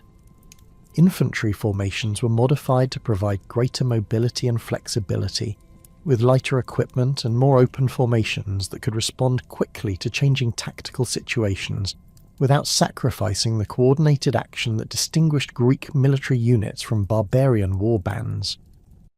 The establishment of Bactra as the capital of the independent kingdom required substantial construction projects that demonstrated royal authority, while providing the administrative facilities necessary for governing territories that extended from the Oxus River to the Hindu Kush Mountains. The city's existing Hellenistic infrastructure, originally established during Alexander's conquests and expanded under Seleucid administration, provided a foundation for these developments. But Diodotus's architects and engineers made significant modifications that reflected both the kingdom's independent status and its unique cultural position between the Greek and Iranian worlds. The royal palace complex constructed at Bactra combined traditional Greek architectural elements with local building techniques adapted to Central Asian climate conditions. Colonnaded courtyards provided the formal spaces required for royal ceremonies and diplomatic receptions, while residential quarters featured the thick walls and small windows necessary for protection against the region's extreme temperature variations. The palace's defensive features included high walls, fortified gates, and strategic positioning that allowed the royal guard to control access to the city's central districts while maintaining escape routes that could be used if nomadic attacks overwhelmed the outer defences. The coinage issued by Diodotus III and his successors provided crucial evidence for the political and cultural evolution of the Greco-Bactrian kingdom, as royal mints produced silver and gold pieces that combined Greek artistic traditions with local symbols and inscriptions designed to appeal to diverse populations within the kingdom. The earliest diodoted coins featured traditional Greek portraits of the king wearing a diadem, accompanied by Greek inscriptions that proclaimed his royal titles and divine associations. However, these issues also incorporated Bactrian and Persian design elements that acknowledged the kingdom's Asian character while maintaining its Hellenistic identity. The reverse designs of Greco-Bactrian coins demonstrated sophisticated understanding of the symbolic language required to communicate royal authority across cultural boundaries. Zeus, the traditional patron deity of Greek royalty, appeared frequently but was often depicted with attributes that connected him to local religious traditions. Heracles, Another popular figure on Greco-Bactrian coinage was portrayed in ways that emphasized his role as a divine hero who had travelled to the ends of the earth, making him an appropriate symbol for Greek rulers governing remote territories far from the Mediterranean homeland. The development of Greco-Bactrian administrative systems required careful balancing of Greek institutional traditions with the practical necessities of governing populations that included Iranian farmers, nomadic pastoralists, and various tribal groups whose political structures differed significantly from those familiar to Greek colonists. The kingdom's legal system maintained Greek principles for matters involving Greek citizens while permitting traditional laws to govern disputes within indigenous communities. This dual legal structure required judges who could navigate between different legal traditions while maintaining the consistency necessary for effective governance. Tax collection in the Greco-Bactrian kingdom presented complex challenges due to the diverse economic activities practiced by different population groups within the royal territories. Greek cities paid taxes in silver coin according to traditional Hellenistic practice, while Iranian agricultural communities typically provided payments in grain and other agricultural products. Nomadic groups contributed livestock, hides, and military service rather than monetary payments, requiring administrative systems capable of managing these various forms of tribute while converting them into resources useful for royal purposes. The expansion of Greco-Bactrian power into Indian territories under Demetrius I around 200 BC represented a dramatic escalation of Greek ambitions that would create new opportunities and challenges for the eastern kingdoms. Demetrius's invasion of the Indus Valley exploited the political fragmentation that had followed the collapse of Mauryan power in northern India, where local rulers competed for control over wealthy urban centres and agricultural regions that could provide the resources necessary for maintaining large armies and sophisticated administrative systems. The military campaigns that established Greek control over Gandhara and other northwestern Indian regions required tactical adaptations that went beyond those developed for Central Asian warfare. Indian armies included war elephants, whose psychological and physical impact on troops unfamiliar with these animals could prove decisive in battle. Greek commanders learned to counter elephant charges through the use of specialized anti-elephant devices including iron-tipped stakes, flaming projectiles, and coordinated missile attacks that could wound or panic the animals before they reached Greek formations.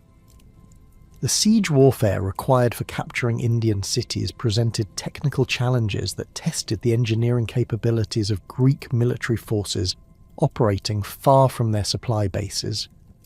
Indian fortifications often featured massive stone walls, complex gate systems, and water supplies that could sustain long sieges, requiring Greek commanders to develop new approaches to assault and blockade tactics.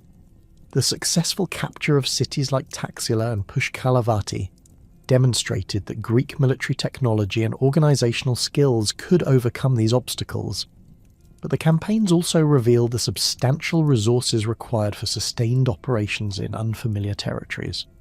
The establishment of Indo-Greek kingdoms in the conquered Indian territories created unprecedented opportunities for cultural exchange between Greek and Indian civilizations.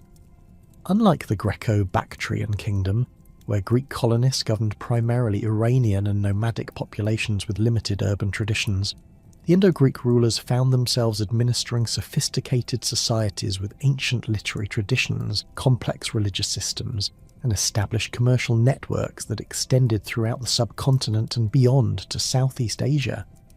The city of Taxila, which served as a major administrative centre for Indo-Greek rule, exemplified the cultural synthesis that emerged in these frontier kingdoms. The city's existing infrastructure included Buddhist monasteries, Hindu temples, and educational institutions that had attracted students from throughout the Indian world for centuries before the Greek conquest. Rather than attempting to replace these facilities with purely Greek institutions, Indo-Greek rulers incorporated them into their administrative and cultural systems, while adding Greek elements that enhanced the city's cosmopolitan character. The Buddhist monasteries at Taxile became centres for intellectual exchange between Greek philosophical traditions and Indian religious thought, as Greek scholars encountered Buddhist concepts of ethics, psychology, and metaphysics that differed significantly from their native philosophical systems. This interaction produced new forms of artistic expression and intellectual synthesis that influenced both Greek and Indian cultural development. Greek sculptors working in Gandhara learned Indian iconographic traditions while applying Greek artistic techniques to create the distinctive Gandhara style that combined Hellenistic realism with Buddhist spiritual themes. The reign of Menander I, known in Indian sources as Milinda, represented the pinnacle of Indo-Greek cultural achievement through his patronage of Buddhist learning and his reputation as a philosopher king who engaged seriously with Indian intellectual traditions. The Milinda Panha, a Buddhist text that records discussions between Menander and the monk Nagasena, provides detailed evidence for the sophisticated theological and philosophical exchanges that occurred between Greek rulers and Indian religious teachers. These discussions addressed fundamental questions about the nature of consciousness, the problem of suffering, and the possibility of liberation from rebirth that was central to Buddhist thought but also connected to Greek philosophical concerns about ethics and the good life. Menander's conversion to Buddhism, while not requiring him to abandon all Greek cultural practices, demonstrated the profound impact that Indian religious traditions could have on Greek rulers who governed Indian populations. His coins began to feature Buddhist symbols alongside traditional Greek royal iconography, while his administrative policies showed increased concern for the moral and spiritual welfare of his subjects. The king's reputation for justice and wisdom spread throughout the Indian world, creating a model of enlightened rulership that influenced subsequent Indo-Greek monarchs and contributed to the peaceful integration of Greek political authority with Indian social and religious structures. The economic foundations of the Indo-Greek kingdoms rested on their control over the trade routes that connected India with Central Asia, China, and the Mediterranean world. The wealth generated by customs duties on luxury goods, including silk, spices, precious stones, and exotic animals, provided Indo-Greek rulers with resources that could support substantial military forces while funding the cultural patronage that enhanced their legitimacy among educated Indian populations. The kingdom's position as an intermediary between different commercial networks created opportunities for profit that exceeded those available to purely regional powers.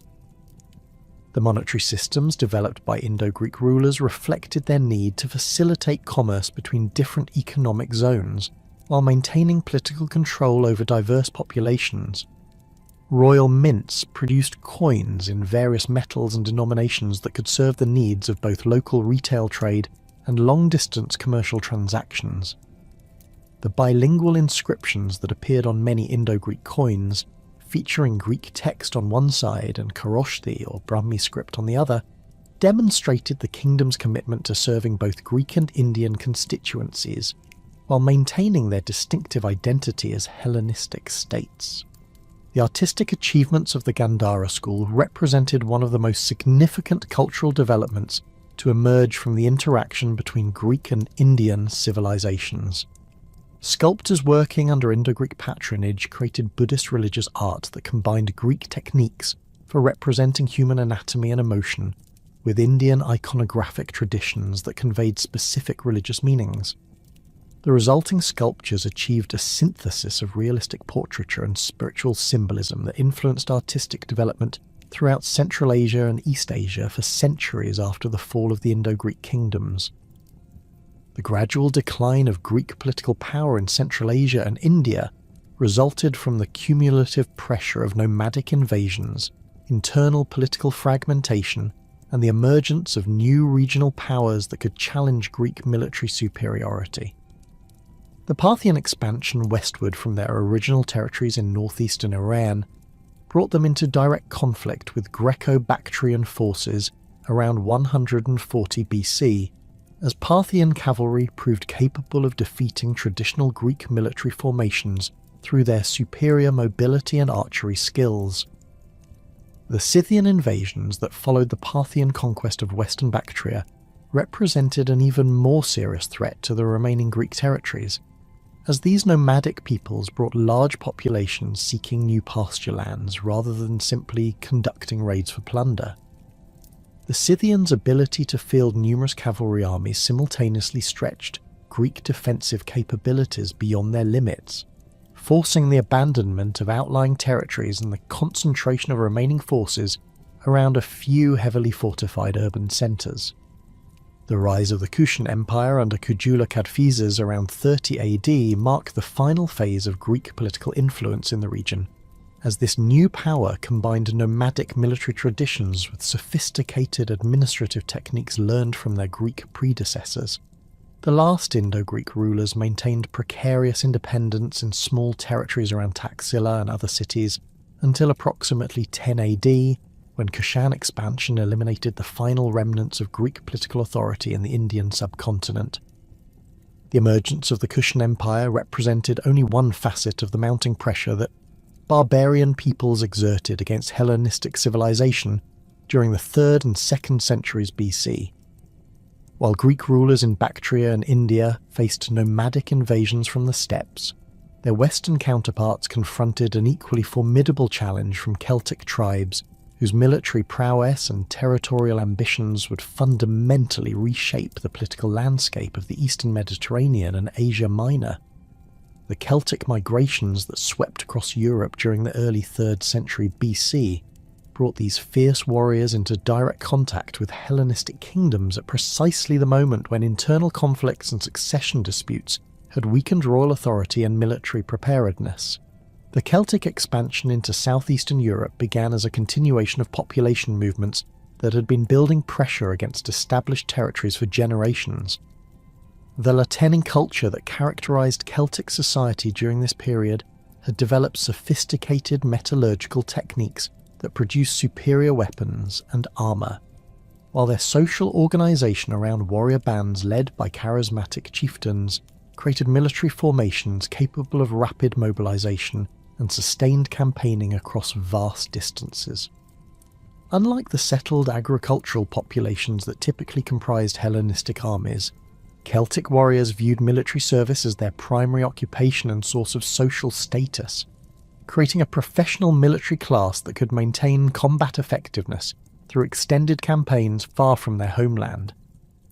The initial Celtic penetration into the Balkans, around 280 BC, exploited the political fragmentation that had followed the collapse of Lysimachus's kingdom after his death at Coruppidium. The Thracian territories that had formed the core of Lysimachus's power lacked unified leadership capable of organising effective resistance against Celtic raiding parties that could appear suddenly at any point along the region's extensive frontiers. Celtic war bands, typically numbering several thousand warriors accompanied by their families and baggage trains, moved through Thracian territory with impunity, extracting tribute from local populations while seeking more substantial targets that could provide the wealth necessary to sustain their mobile lifestyle. The Celtic military system that confronted Hellenistic forces differed fundamentally from the disciplined formations that had characterized warfare between Greek kingdoms. Celtic warriors fought as individuals or in small groups, rather than maintaining the rigid formations that distinguished phalanx infantry or cavalry squadrons. Their primary weapons included long iron swords designed for slashing attacks, spears that could be used for both thrusting and throwing, and large oval shields that provided protection while allowing considerable mobility. Celtic warriors typically wore minimal armour, relying on their speed and ferocity to overwhelm enemies before defensive equipment became crucial for survival. The psychological impact of Celtic warfare proved as significant as their tactical capabilities, as their battle customs included practices designed to terrorise opponents and demonstrate their contempt for death. Celtic warriors often fought naked or nearly naked, their bodies painted with blue woad designs that enhanced their fearsome appearance while proclaiming their spiritual protection. They entered battle screaming war cries and blowing bronze horns, that create a cacophonous noise intended to panic enemy troops unused to such displays. The Celtic practice of collecting enemy heads as trophies, combined with their reputation for ritual sacrifice of prisoners, created an aura of savagery that could demoralize Hellenistic forces before actual combat began. The most ambitious Celtic expedition targeted the sanctuary of Apollo at Delphi in 279 BC, as 3 separate tribal armies converged on central Greece under the leadership of Brennus, whose name may have been a title rather than a personal identifier. The choice of Delphi as a target reflected both the sanctuary's legendary wealth and its symbolic significance as the spiritual centre of the Greek world. The accumulated treasures donated by Greek cities and foreign rulers over centuries had created one of the ancient world's greatest concentrations of precious metals and artistic objects, making it an irresistible target for warriors whose primary motivation was the acquisition of portable wealth. The march toward Delphi required Celtic forces to traverse territories controlled by various Greek cities and leagues that attempted to organise defensive coalitions against the barbarian invasion. The Aetolian League, whose federal structure provided advantages in coordinating military responses across multiple communities, assumed primary responsibility for defending the sanctuary while requesting assistance from other Greek powers. The Aetolians' familiarity with mountain warfare and their experience fighting as light infantry made them better suited to combat Celtic tactics than the heavy infantry formations that dominated most Hellenistic military systems. The battle at Thermopylae demonstrated both the strengths and limitations of Celtic military methods when confronted with prepared defensive positions held by determined opponents. The narrow pass that had witnessed the famous last stand of Leonidas and his Spartans provided natural advantages for defenders who could concentrate their forces against attackers advancing along a restricted front. The Greek coalition assembled approximately 40,000 troops from various cities and leagues, creating a substantial defensive force that included both traditional hoplite infantry and the lighter troops better suited to mountain combat. Celtic attempts to force the pass through direct assault revealed the limitations of their individualistic fighting style when confronted with coordinated defensive formations. The narrow terrain prevented them from utilising their superior numbers effectively while negating the mobility advantages that characterise their typical tactical approach. Greek defenders, fighting from prepared positions with the advantage of higher ground, could employ missile weapons and coordinated spear thrusts that inflicted heavy casualties on Celtic attackers who lacked the protective equipment necessary for sustained assault operations. The Celtic discovery of the mountain path that had allowed Xerxes to outflank Leonidas demonstrated their adaptability and tactical intelligence, as scouts familiar with local terrain identified routes that could bypass the main defensive position. However, the Aetolians had learned from historical precedent and positioned substantial forces to guard these alternative approaches. The fighting in the mountain passes required different tactical skills from the main battle, as both sides struggled with difficult terrain that limited the effectiveness of traditional formations while favouring individual combat skills and local knowledge of the landscape. The ultimate failure of the Celtic assault on Delphi resulted from a combination of determined Greek resistance, unfavourable weather conditions, and the internal divisions that plagued Celtic leadership during extended campaigns. Ancient sources described supernatural interventions, including earthquakes and phantom warriors that allegedly aided the Greek defenders, but these accounts likely reflect natural phenomena and psychological factors that affected both armies during the prolonged siege.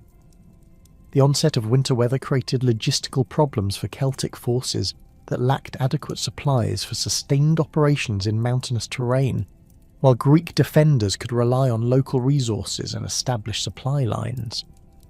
The retreat of Brennus's forces marked a turning point in Celtic fortunes, as the failure to capture Delphi's treasures left many warriors without the wealth necessary to maintain their loyalty to the expedition's leadership. Celtic armies began fragmenting into smaller groups that pursued independent objectives throughout the Greek world, creating a dispersed threat that was easier for individual kingdoms to address, but more difficult to eliminate completely. Some Celtic bands established temporary bases in Thrace and Macedonia, extracting tribute from local populations while seeking opportunities for more profitable ventures. The most significant long-term consequence of the Celtic invasion was the migration of approximately 20,000 warriors and their families into Asia Minor, where they would establish the Kingdom of Galatia that would endure for centuries as a distinctive Celtic enclave within the Hellenistic world. This migration occurred under the leadership of Leonorios and Lutarios, who had emerged as dominant figures among the Celtic tribes after Brennus's death during the retreat from Delphi. The decision to cross into Asia Minor reflected both the immediate need to escape Greek retaliation and the recognition that Anatolia offered better opportunities for establishing permanent settlements than the increasingly hostile Greek mainland. The invitation extended by Nicomedes IV of Bithynia to Celtic mercenaries represented a calculated political decision that would have far-reaching consequences for the balance of power in Asia Minor. Nicomedes faced military pressure from his brother Xiphoetes and needed additional forces to secure his throne, while the Celts required a patron who could provide them with legitimate employment and territorial base for their families. The alliance that emerged from these mutual needs gave Celtic warriors access to Asian wealth, while providing Bithynia with military capabilities that exceeded those of neighbouring kingdoms. The initial Celtic campaigns in Asia Minor demonstrated their continued military effectiveness against Hellenistic opponents who had not yet developed appropriate countermeasures for their unconventional tactics. Celtic raids devastated the territories of Pergamon, whose ruler Eumenes found his traditional military forces inadequate for protecting rural populations against highly mobile enemies who could strike suddenly and withdraw before organised retaliation became possible. The psychological impact of Celtic warfare proved particularly effective against Asian populations who lacked previous experience with barbarian military customs and were unprepared for the brutality that characterised Celtic treatment of prisoners and civilians. The establishment of Galatian settlements in central and Anatolia required negotiations with various local powers who recognised that Celtic military strength made them valuable allies despite their barbarian origins. The three main tribal groups, the Trochmi, Tolistobogii, and Tectosages, each received distinct territories that provided agricultural land for their families while maintaining the tribal organisation that had characterised their European homeland. These territorial arrangements created a unique political structure that combined Celtic tribal customs with the administrative necessities of governing settled populations in an Anatolian environment. The adaptation of Celtic society to Anatolian conditions involved significant modifications of traditional customs while preserving essential elements of tribal identity and military organisation. Celtic warriors continued to practice their traditional fighting methods and maintain their distinctive weapons and armour, but they also learned to construct permanent fortifications and develop agricultural techniques suited to Anatolian climate and soil conditions. The integration of captured populations into Celtic society created mixed communities where Celtic military traditions coexisted with local agricultural and craft knowledge. The military challenges posed by Celtic settlement forced neighbouring Hellenistic kingdoms to develop new tactical approaches and strategic concepts that could address the unique problems created by barbarian warfare. The traditional reliance on heavy infantry formations proved inadequate against enemies who avoided direct confrontation while conducting raids that could devastate rural areas and disrupt economic activities essential for maintaining royal revenues. Hellenistic commanders began experimenting with lighter infantry formations, increased cavalry forces, and fortification systems designed to protect agricultural populations against mobile raiders. Attalus I of Pergamon emerged as the most successful Hellenistic ruler in developing effective countermeasures against Celtic military tactics through his systematic approach to analysing barbarian warfare and adapting his forces accordingly. His military reforms included the recruitment of Mysian and other local troops familiar with mountain warfare, The development of fortified settlements that could serve as refugees for rural populations during Celtic raids, and the creation of rapid response forces capable of pursuing Celtic warbands before they could escape with their plunder. The decisive victories achieved by Attalus I against the Galatians around 230 BC represented a turning point in Hellenistic barbarian relations that demonstrated the possibility of military success against Celtic forces through appropriate tactical modifications and strategic planning.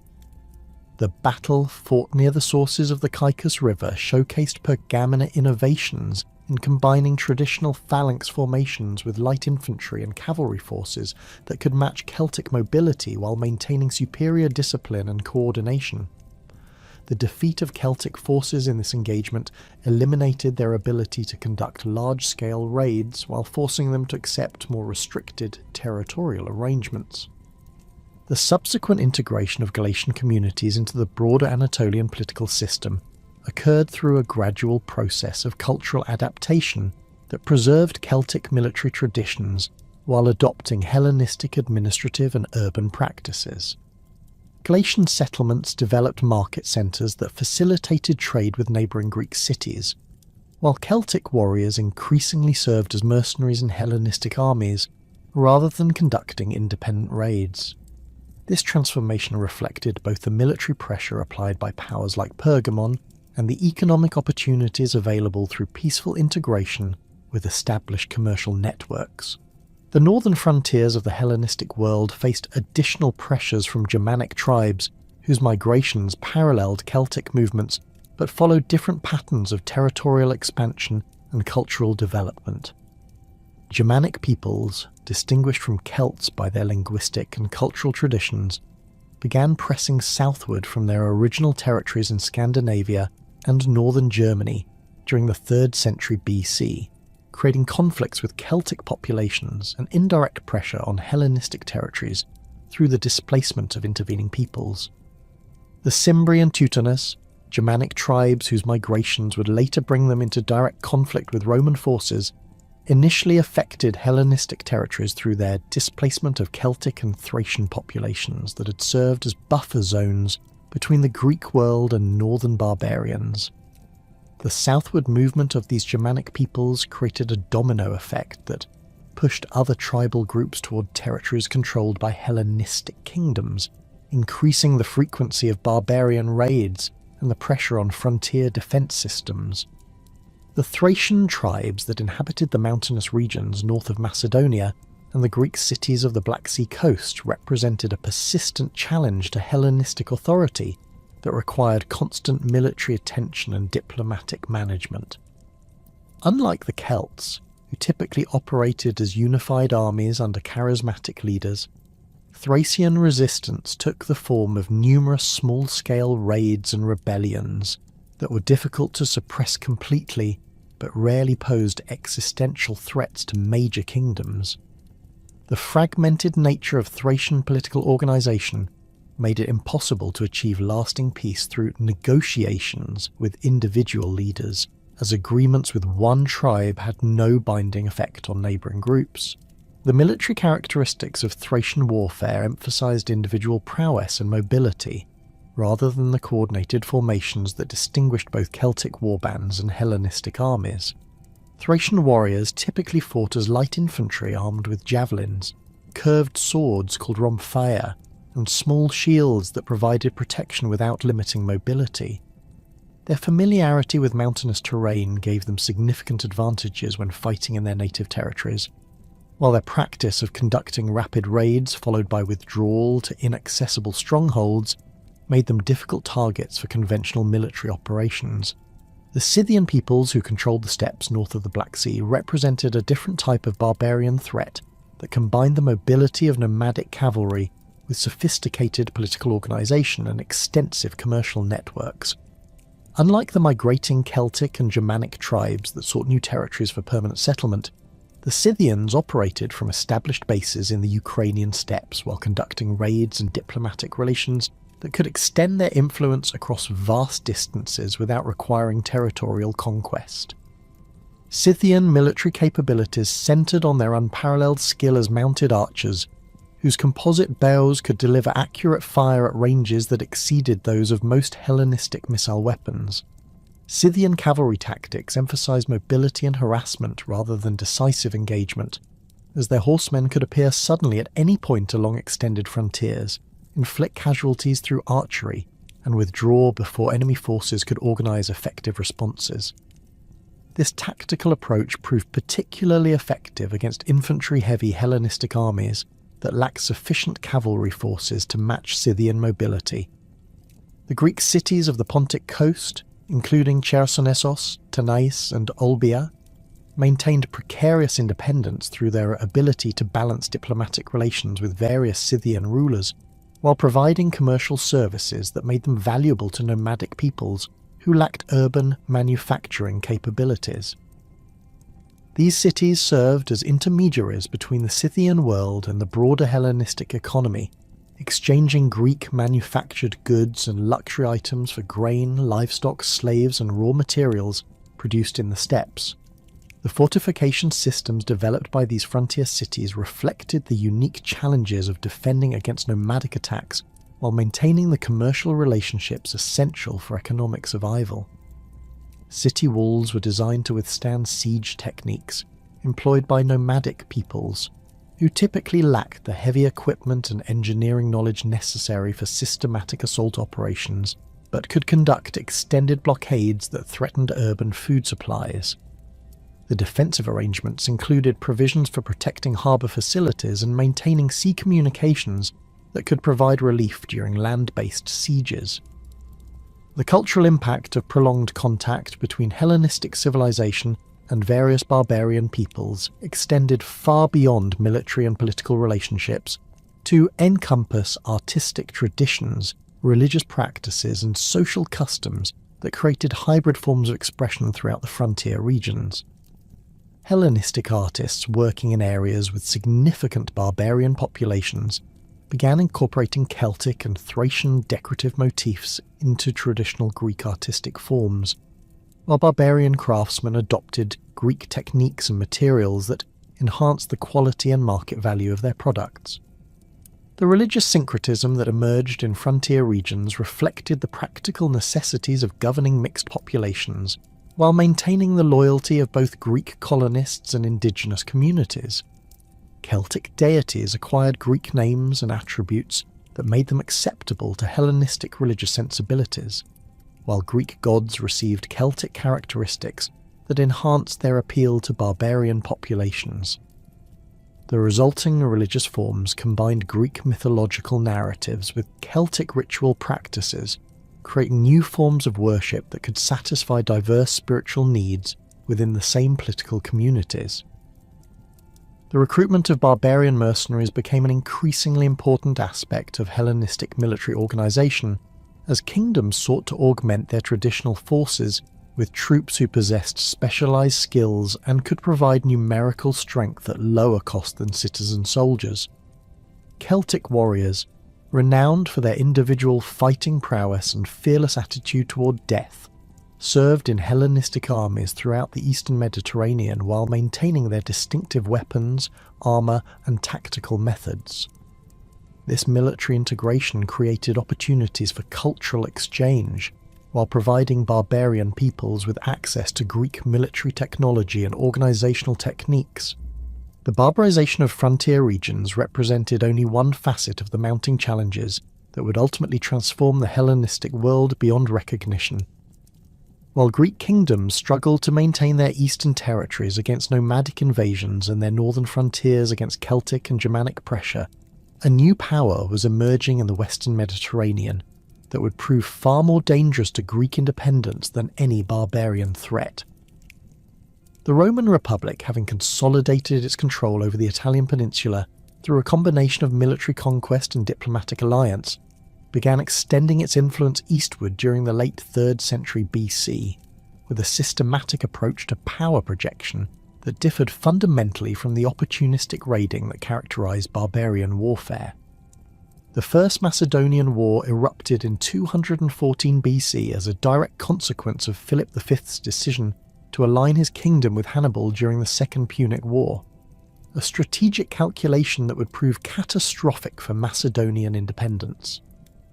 Philip's treaty with Carthage, negotiated while Roman forces struggled against Hannibal's invasion of Italy, represented a logical attempt to exploit Roman weakness while gaining Carthaginian support for Macedonian expansion in the Adriatic region. The agreement promised mutual assistance against Rome and territorial arrangements that would have given Macedonia control over southern Italy once Hannibal achieved victory, creating a powerful anti-Roman alliance that could dominate the entire Mediterranean basin. Philip's immediate military objectives focused on the Adriatic coast, where Roman client cities like Apollonia and Epidamnus provided strategic bases that could threaten Macedonian communications with potential Italian territories. The Macedonian fleet, rebuilt during the peaceful decades following the Celtic invasions, possessed sufficient strength to challenge Roman naval supremacy in the confined waters of the Adriatic Sea, while supporting amphibious operations against coastal targets. Philip's initial campaigns achieved considerable success, capturing several Illyrian strongholds and establishing Macedonian garrisons that could serve as bases for future operations against Roman positions. The Roman response to Macedonian aggression demonstrated the Republic's growing sophistication in managing multiple simultaneous conflicts across vast geographical distances. Despite the enormous military commitments required for the war against Hannibal in Italy and Spain, Roman commanders allocated sufficient resources to the Eastern Theatre to prevent Philip from achieving decisive advantages that could alter the strategic balance. The Roman fleet operating from bases in southern Italy and Sicily maintained control over crucial sea lanes while providing support for allied cities that remained loyal to Roman interests. The Aetolian League's decision to ally with Rome against Macedonia reflected the complex political calculations that characterized Greek responses to the emerging Roman threat.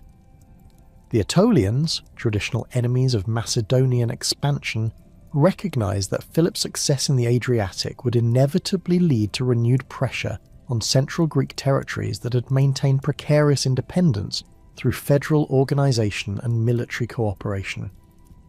The Roman alliance offered protection against Macedonian retaliation, while providing access to Roman financial and military resources that could enhance Aetolian capabilities against traditional rivals. The military campaigns that followed demonstrated both the strengths and limitations of Roman intervention in Greek affairs during this early period. Roman forces operating in Greece consisted primarily of allied contingents rather than citizen legions, reflecting the Republic's reluctance to commit substantial resources to eastern operations, while the Carthaginian threat remained unresolved. These allied troops, while numerous and adequately equipped, lack the training and cohesion that characterized veteran Roman legions, creating opportunities for Macedonian forces to achieve tactical victories despite their strategic disadvantages. Philip's siege of Aquinas in 211 BC showcased the sophisticated military engineering capabilities that Macedonian forces had developed during 2 centuries of Hellenistic warfare. The city's fortifications, typical of Greek defensive architecture, featured high walls constructed from fitted stone blocks, projecting towers that provided overlapping fields of fire, and complex gate systems designed to channel attackers into killing zones where defenders could concentrate their missile weapons. Philip's engineers constructed elaborate siege works that included battering rams, siege towers, and catapults capable of breaching these formidable defences through systematic application of mechanical force. The Macedonian army that operated during this period retained the essential characteristics of Hellenistic military organisation, while incorporating tactical innovations developed through decades of frontier warfare against barbarian opponents. The phalanx formations remained the core of Philip's infantry strength, with experienced soldiers wielding 18-foot sarissas in dense formations that could dominate battlefields through coordinated advance and defensive capability. However, these traditional units now operated alongside lighter infantry forces recruited from Thracian and Illyrian populations, who brought specialized skills in mountain warfare and irregular tactics that proved valuable against Roman allied forces. The inconclusive nature of the First Macedonian War's conclusion in 205 BC reflected the mutual exhaustion that characterized both sides after years of campaigning across difficult terrain with limited strategic objectives. The Peace of Phenice restored the territorial status quo while establishing diplomatic relationships that would influence subsequent conflicts between Rome and the Hellenistic kingdoms. Philip retained his Illyrian conquests, but abandoned his alliance with Carthage, effectively acknowledging Roman supremacy in the Western Mediterranean while preserving Macedonian independence in traditional Balkan territories.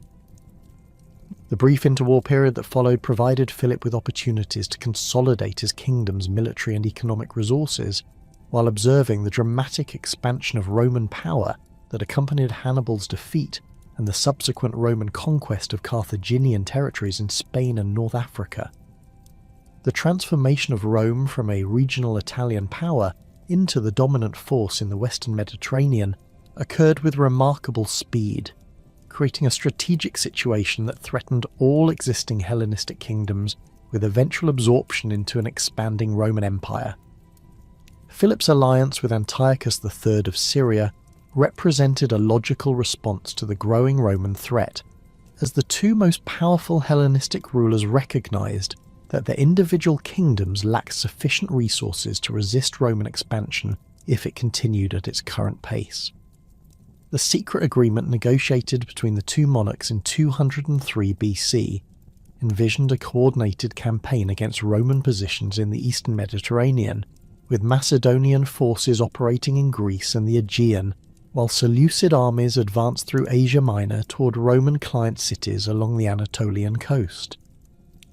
The diplomatic revolution that preceded the Second Macedonian War demonstrated Rome's growing sophistication in manipulating Greek political divisions to achieve strategic objectives without committing overwhelming military resources.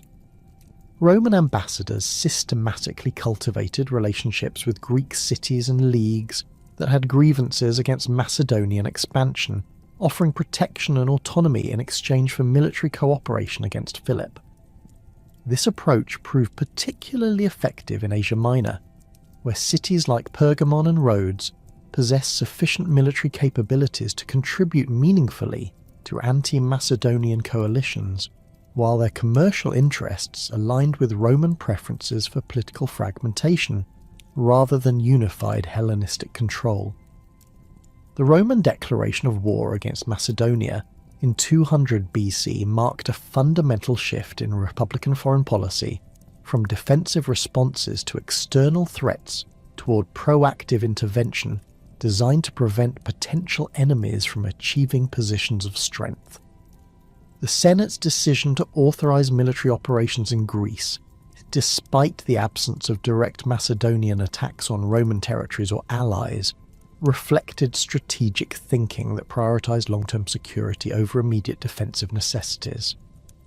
This new approach to international relations would characterize Roman expansion throughout the eastern Mediterranean during the following decades. The Roman forces that landed in Illyria under the command of Publius Sulpicius Galba represented a qualitatively different military threat than the Allied contingents that had operated during the First Macedonian War. The legions deployed for eastern operations included veteran troops with extensive combat experience gained during the Carthaginian conflicts, supported by auxiliary forces that provided specialized capabilities in engineering, cavalry operations, and siege warfare. These professional soldiers possessed training and equipment that exceeded the standards of most Hellenistic armies, while their tactical flexibility allowed adaptation to the varied combat conditions encountered in Greek terrain. The Roman military system that confronted Macedonian forces had evolved considerably during the wars against Carthage, incorporating tactical innovations that addressed the limitations revealed by encounters with Hannibal's multinational army. The manipular organization that characterized Republican legions provided greater flexibility than traditional phalanx formations, while maintaining the disciplinary advantages that distinguished Roman troops from barbarian war bands. Individual maniples could operate independently when terrain prevented coordinated action, while retaining the ability to combine into larger formations when circumstances permitted concentrated attacks. Roman siege warfare capabilities had reached unprecedented levels of sophistication through the technological demands of capturing Carthaginian strongholds in Spain and North Africa. Roman engineers could construct elaborate siege works that included multiple lines of fortification, sophisticated artillery positions, and supply systems capable of sustaining extended operations against heavily defended targets. The systematic approach to siege operations that Romans had developed emphasized methodical preparation and overwhelming force rather than the dramatic assaults that characterized much Hellenistic siege warfare. Philip's defensive strategy during the early phases of the Second Macedonian War reflected his accurate assessment of Roman military capabilities and his recognition that direct confrontation with veteran legions in open terrain would likely result in Macedonian defeat. The king concentrated his forces in mountain strongholds that negated Roman advantages in formation fighting, while utilizing his superior knowledge of local terrain to conduct raids and ambushes that inflicted casualties without risking decisive engagement. This approach required careful coordination between regular Macedonian troops and irregular forces recruited from tribal populations who possessed specialized skills in mountain warfare. The Battle of Autolobus in 199 BC demonstrated the effectiveness of Macedonian defensive tactics when properly executed, as Philip's forces inflicted significant casualties on Roman troops attempting to force passage through a narrow mountain valley. The confined terrain prevented the Romans from deploying their superior numbers effectively, while allowing Macedonian troops to utilize prepared positions that maximized their defensive advantages.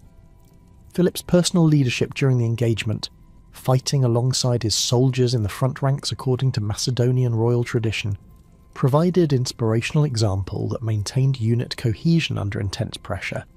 However, the strategic limitations of defensive warfare became apparent as Roman forces systematically occupied Macedonian territories, while Philip's army remained concentrated in mountain positions that could not protect the agricultural regions essential for supporting his kingdom's population and military forces.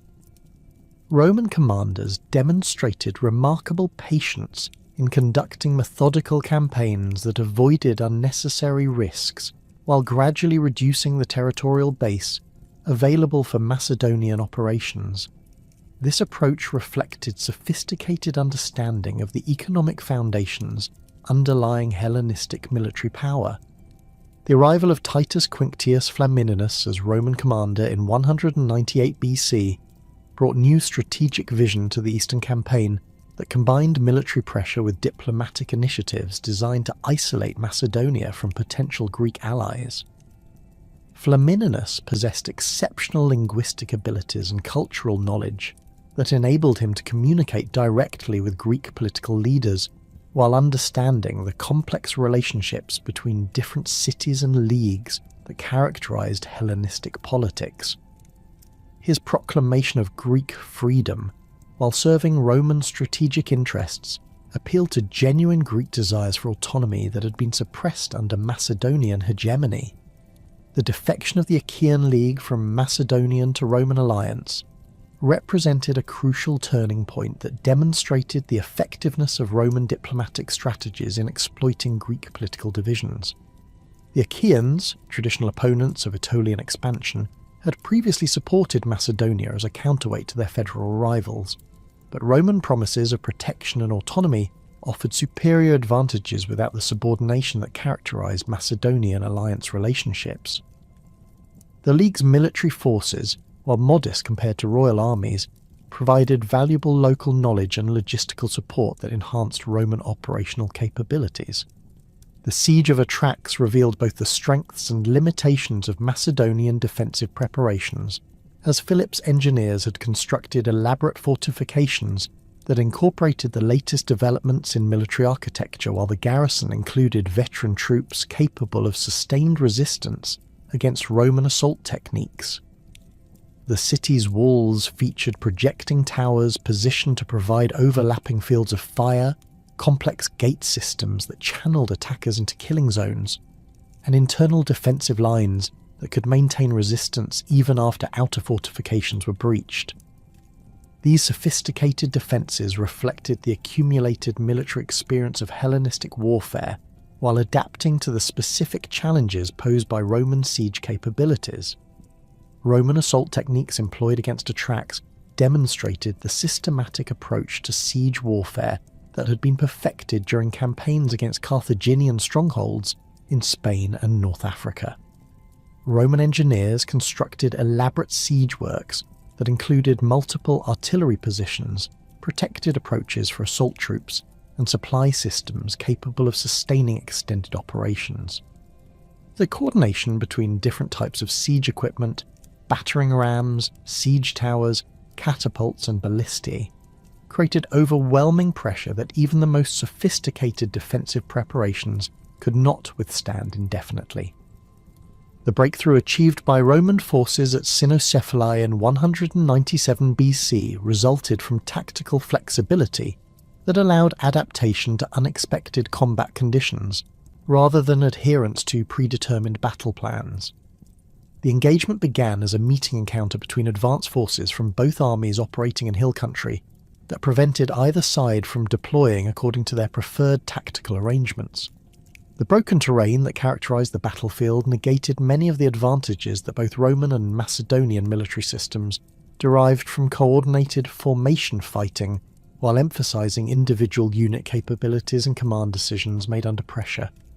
The Macedonian phalanx formations that initially dominated the left portion of the battlefield demonstrated the continued effectiveness of traditional Hellenistic tactics when properly deployed against appropriate opponents. The 18-foot sarissas wielded by experienced phalangites created an impenetrable barrier that Roman infantry could not breach through frontal assault, while the psychological impact of the advancing phalanx caused several Roman units to retreat in disorder. Philip's personal presence in the front ranks provided inspirational leadership that maintained unit cohesion, while his tactical commands adapted phalanx movements to the irregular terrain. However, the tactical inflexibility that characterized phalanx operations became a fatal weakness when Roman forces achieved breakthrough on other portions of the battlefield and attacked the Macedonian formation from flank and rear positions. The dense formation and long weapons that provided phalanx units with their offensive power prevented rapid redeployment to meet attacks from unexpected directions, while the individual phalangites lacked the training and equipment necessary for effective fighting outside their traditional tactical role. The collapse of the Macedonian left wing occurred with dramatic suddenness, as disciplined formations disintegrated under attacks that they could not counter effectively. The Roman victory at Cynocephalae eliminated Macedonian military power as a significant factor in Eastern Mediterranean politics, while establishing Roman supremacy over Greek affairs through demonstration of overwhelming tactical superiority.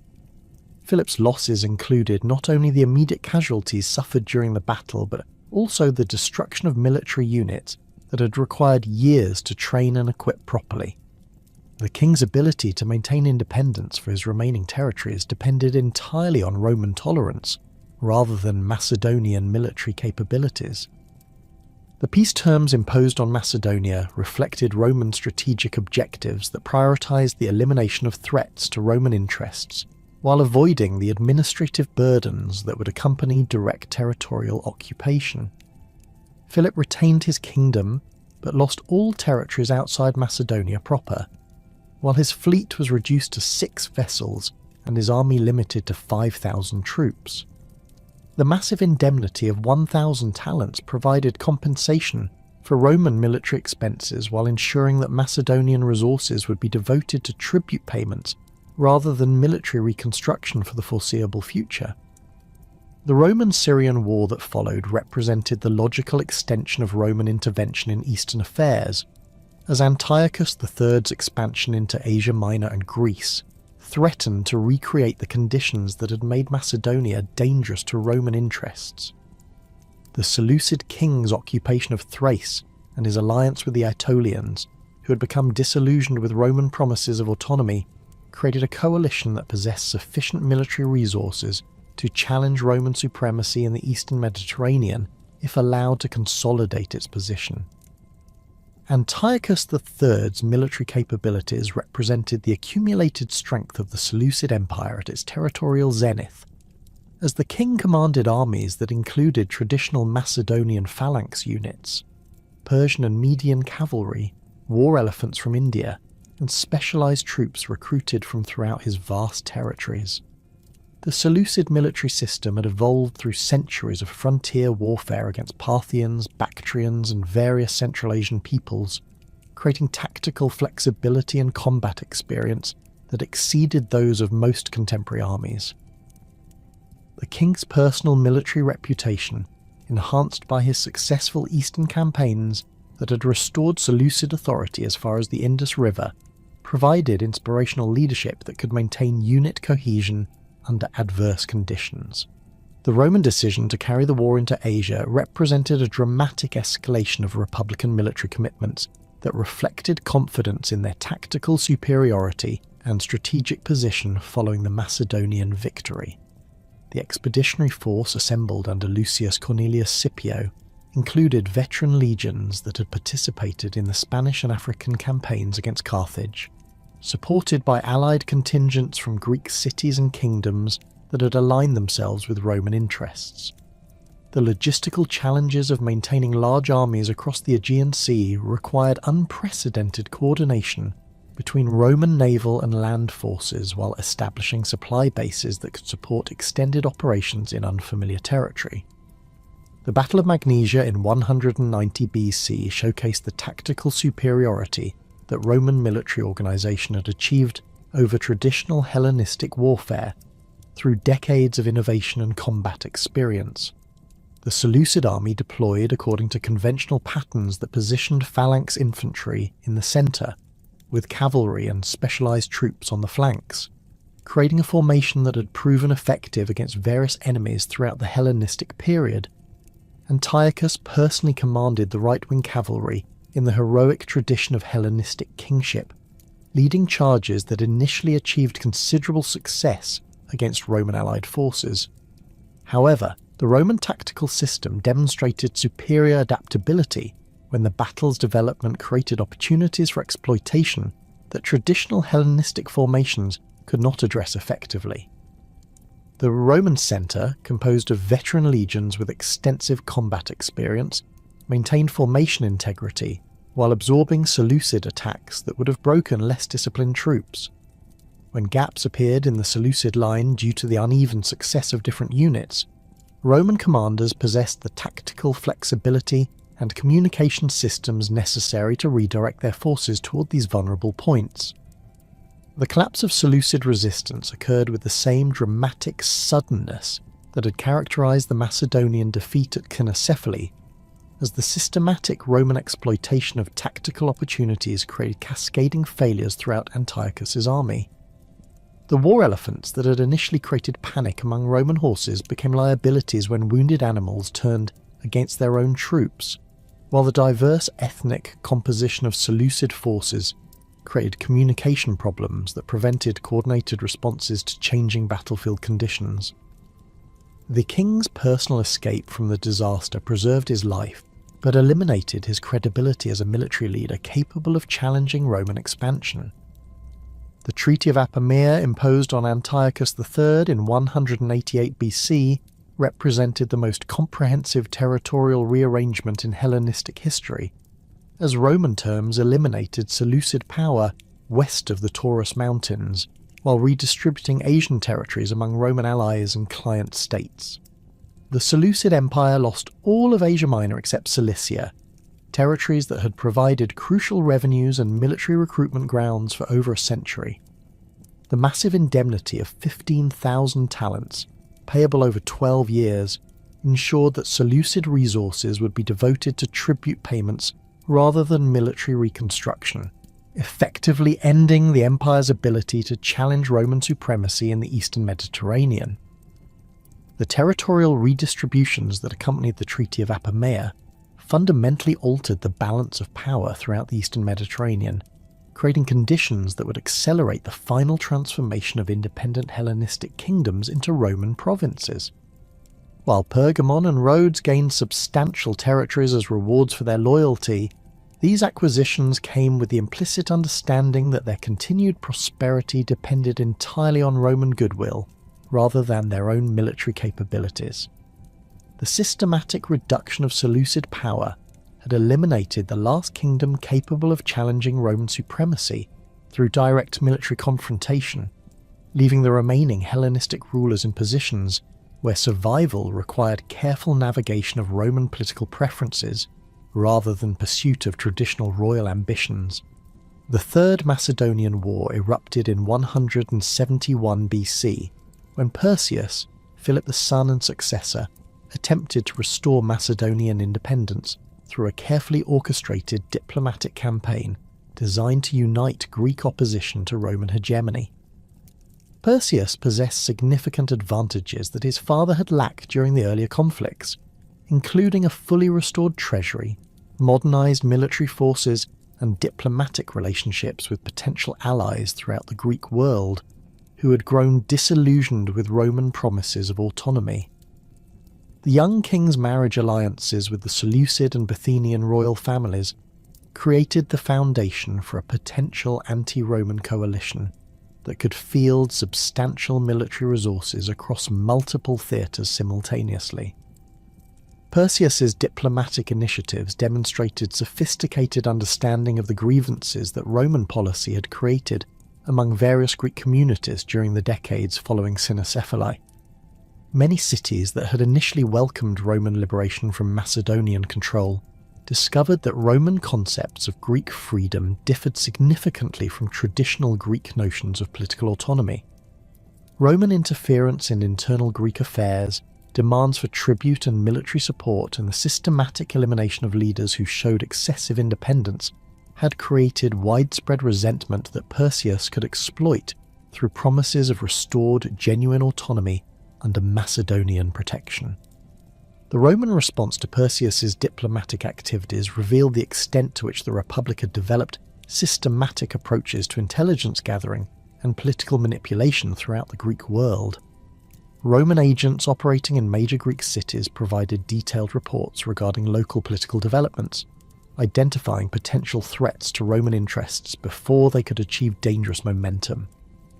The Senate's decision to authorize preemptive military action against Macedonia reflected strategic thinking that prioritized the elimination of potential challenges rather than waiting for actual hostile actions that might prove more difficult to counter.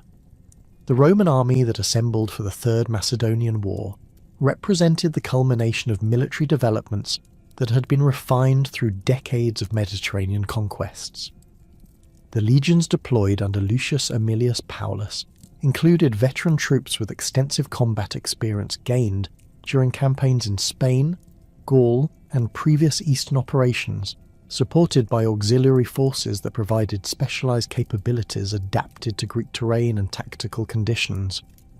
The Roman military machine had evolved into a professional organization capable of sustained operations across vast distances while maintaining logistical efficiency and tactical effectiveness that exceeded those of any contemporary enemy.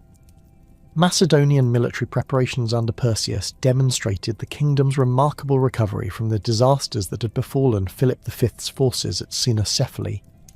The royal army included traditional phalanx units equipped with improved armour and weapons, Thracian light infantry trained in irregular warfare techniques, and cavalry forces that incorporated tactical innovations developed through observation of Roman methods. Perseus had invested substantial resources in fortification projects that protected key strategic positions while providing secure bases for military operations against Roman invasion forces. The Battle of Pydna in 168 BC marked the final confrontation between traditional Hellenistic military systems and Roman tactical innovations that had been perfected through 2 centuries of continuous warfare.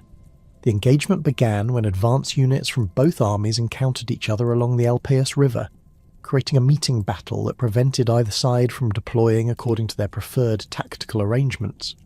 The broken terrain that characterized the initial fighting favored neither Roman nor Macedonian formations, leading to extended skirmishing that tested the training and morale of individual units rather than the effectiveness of coordinated tactical systems. Perseus personally commanded the Macedonian right wing in accordance with royal military traditions that required kings to share the dangers faced by their soldiers while providing inspirational leadership during critical moments. The king wore gilded armour that identified his position to both friendly and enemy forces, carrying weapons that combined practical effectiveness with symbolic significance as representations of royal authority. His presence in the front ranks maintained unit cohesion among Macedonian troops who fought with desperate determination, recognizing that defeat would likely result in the permanent elimination of their kingdom's independence. The Macedonian phalanx initially achieved considerable success against Roman legions that attempted frontal assaults against the 18-foot sarissas that created an impenetrable barrier of bronze and iron points. The psychological impact of the advancing phalanx, with its forest of spear points glittering in the afternoon sun and the rhythmic tramping of thousands of hobnailed sandals, created moments of panic among Roman troops who had never previously encountered such formations in actual combat. Several Roman units retreated in disorder as the Macedonian advance gained momentum, threatening to create gaps in the Roman line that could be exploited by Perseus's cavalry forces. However, the tactical limitations that had plagued phalanx warfare since Alexander's time became decisive factors as the battle developed across increasingly broken terrain that prevented coordinated movement by dense formations. Roman centurions, trained to exploit tactical opportunities through individual initiative rather than adherence to rigid battle plans, recognized that the phalanx units became vulnerable when forced to negotiate obstacles that disrupted their formation integrity. Small groups of Roman soldiers infiltrated gaps that appeared in the Macedonian line, attacking individual phalangites from close range, where their long spears became useless encumbrances rather than effective weapons. The collapse of the Macedonian centre occurred with catastrophic suddenness as coordinated Roman attacks from multiple directions created panic that spread throughout Perseus's army faster than officers could restore order. The king's escape from the battlefield preserved his life, but eliminated any possibility of continued resistance, as the destruction of the royal army left Macedonia defenceless against Roman occupation forces that could now operate throughout the kingdom without encountering organised opposition. The battle's aftermath included the systematic looting of the Macedonian royal treasury, which provided Roman commanders with wealth sufficient to fund future military operations, while demonstrating the material benefits of successful conquest. The Roman settlement imposed on Macedonia following Pydna represented a fundamental departure from previous peace arrangements that had preserved nominal independence while imposing restrictions on military and diplomatic activities. Rather than maintaining Perseus as a client king under Roman supervision, the victorious Romans abolished the Macedonian monarchy entirely and divided the kingdom into 4 separate republics that were forbidden from maintaining diplomatic or commercial relationships with each other. This fragmentation eliminated Macedonia's ability to function as a unified political entity, while creating administrative arrangements that served Roman strategic interests. The systematic deportation of prominent Macedonians to Italy reflected Roman recognition that effective control over conquered territories required the elimination of local leadership that might organise future resistance movements. Perseus himself was transported to Rome, where he participated in Paulus's triumph, before spending his remaining years in comfortable captivity that preserved his life while eliminating his political significance. The removal of the entire Macedonian royal family, along with hundreds of nobles and military officers, created a leadership vacuum that prevented the emergence of organised opposition to Roman rule. The transformation of Macedonia from an independent kingdom into Roman administrative districts marked a crucial precedent for the treatment of other Hellenistic territories that would subsequently fall under Roman control. The 4 Macedonian republics operated under constitutions that incorporated Roman legal principles while maintaining Greek institutional forms that provided familiar governmental structures for local populations.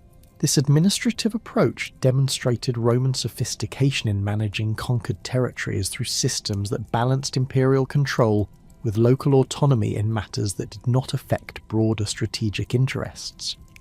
The Third Punic War and the simultaneous Fourth Macedonian War revealed the extent to which Roman strategic thinking had evolved towards systematic elimination of potential threats rather than management of existing rivalries.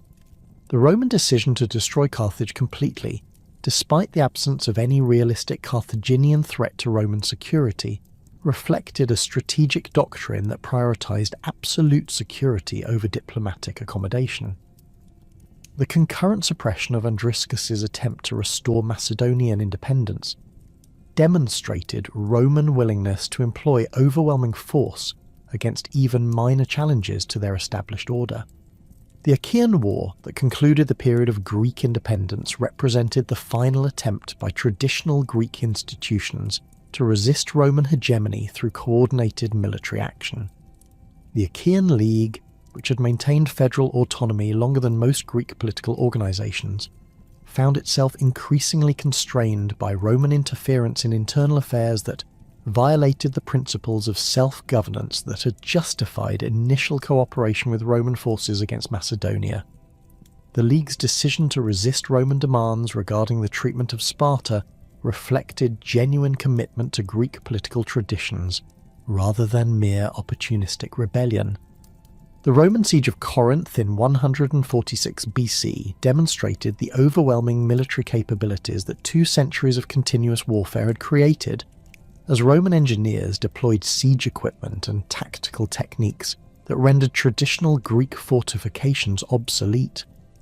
The city's walls, constructed according to classical Greek defensive principles, proved incapable of withstanding systematic assault by Roman forces that possessed superior artillery, more effective siege techniques, and larger numbers of experienced troops than any previous besieging army. The systematic destruction that followed Corinth's capture served both practical and symbolic purposes, eliminating a potential centre of future Greek resistance, while demonstrating the consequences of opposing Roman authority. The sack of Corinth included the systematic removal of artistic treasures that had accumulated over centuries of Greek cultural achievement, as Roman commanders recognized the material and symbolic value of Greek art for display in Rome's public spaces and private collections. Masterpieces of sculpture, painting and metalwork that had adorned Corinthian temples and public buildings were transported to Italy, where they would influence Roman artistic development while serving as permanent reminders of Greek cultural achievements and Roman military success. This cultural appropriation represented a more sophisticated approach to conquest than simple destruction, as Romans demonstrated appreciation for Greek artistic excellence while asserting their political dominance. The final conquest of Ptolemaic Egypt occurred under dramatically different circumstances than the earlier Roman victories over Macedonia and the Achaean League, as the last major Hellenistic kingdom fell not through military defeat, but through the political machinations surrounding the Roman civil wars that destroyed the Republic itself. Cleopatra VII's alliance with Mark Antony represented a calculated attempt to preserve Egyptian independence through partnership with a Roman leader who possessed sufficient military resources to challenge Octavian's growing power, while maintaining respect for Ptolemaic royal traditions and Egyptian cultural autonomy. Cleopatra's political acumen exceeded that of most contemporary rulers, as she successfully maintained Egyptian independence for nearly 2 decades, through careful navigation of Roman factional conflicts, while preserving the essential institutions of Ptolemaic government. Her relationships with Julius Caesar, and subsequently Mark Antony, reflected sophisticated understanding of Roman political dynamics rather than mere personal attraction, as these alliances provided Egypt with protection against Roman conquest, while offering her Roman partners access to Egyptian wealth and administrative expertise that could enhance their positions in Roman civil conflicts. The naval battle of Actium in 31 BC represented the final confrontation between Hellenistic royal traditions and Roman republican institutions, as Cleopatra and Antony's combined forces faced Octavian's fleet in waters that had witnessed naval combat since the Persian Wars 3 centuries earlier. The Egyptian ships that participated in the battle included vessels constructed according to Hellenistic naval architecture that emphasized size and firepower over the maneuverability that characterized Roman galley design. These massive warships, some reportedly mounting multiple artillery pieces and carrying hundreds of marines, represented the culmination of Ptolemaic naval development that had dominated eastern Mediterranean waters for over 2 centuries. The tactical conduct of the Actium engagement reflected the different strategic objectives that motivated the opposing commanders, as Octavian sought decisive victory that would eliminate his remaining rivals, while Cleopatra prioritized the preservation of sufficient forces to continue resistance from Egyptian bases. The Queen's decision to withdraw her squadron during the battle's climactic phase reflected strategic calculation rather than cowardice, as she recognized that continued fighting would likely result in the complete destruction of Egyptian naval power without achieving corresponding advantages against Octavian's numerically superior forces. The aftermath of Actium eliminated the last vestiges of Hellenistic political independence while establishing the foundations for the Roman Empire that would dominate Mediterranean civilization for the next 5 centuries. Octavian's pursuit of the defeated allies to Alexandria demonstrated Roman determination to achieve complete victory rather than negotiated settlement, as the future Augustus recognized that Cleopatra's survival would provide a continuing focus for opposition to Roman rule throughout the eastern territories that had comprised the Hellenistic kingdoms. Cleopatra's suicide in 30 BC marked the symbolic end of the Hellenistic Age, as the last ruler who could claim direct descent from Alexander's successors chose death rather than submission to Roman authority. Her decision to die according to Egyptian royal traditions, reportedly through the bite of an asp that represented divine protection in pharaonic ideology, demonstrated her commitment to preserving the dignity of Hellenistic kingship even in defeat. The Queen's death eliminated the Ptolemaic dynasty that had ruled Egypt for 3 centuries, while providing Octavian with undisputed control over the wealthiest remaining Hellenistic territory. The Roman transformation of former Hellenistic kingdoms into imperial provinces occurred through administrative processes that preserved essential Greek institutions while integrating them into broader Roman governmental systems. The provincial organisation that emerged during the early empire maintained Greek cities' traditional autonomy in local affairs while subjecting them to Roman oversight in matters affecting imperial security and revenue collection. This administrative approach recognised the practical value of existing Greek governmental structures, while ensuring that ultimate authority remained with Roman officials who could intervene when circumstances required direct imperial action. The preservation of Greek cultural institutions under Roman rule reflected both practical necessity and genuine Roman appreciation for Greek intellectual achievements. The gymnasium system that had served as the foundation for Greek education throughout the Hellenistic period continued to operate under Roman administration, providing training in Greek literature, philosophy, and rhetoric that Romans increasingly recognized as essential elements of civilized education. Roman aristocrats sent their sons to study in Athens, Rhodes, and other Greek educational centers, creating cultural connections that transcended political boundaries while ensuring the continuation of Greek intellectual traditions. The adoption of Greek artistic styles by Roman patrons created hybrid cultural forms that combined Greek technical excellence with Roman preferences for realistic portraiture and historical narrative. The sculptural programs that decorated Roman public buildings increasingly incorporated Greek mythological themes and artistic techniques, while Roman private collectors competed to acquire original Greek masterpieces or high-quality copies that could enhance their social status. This artistic appropriation ensured the preservation of Greek cultural achievements while adapting them to serve Roman political and social purposes.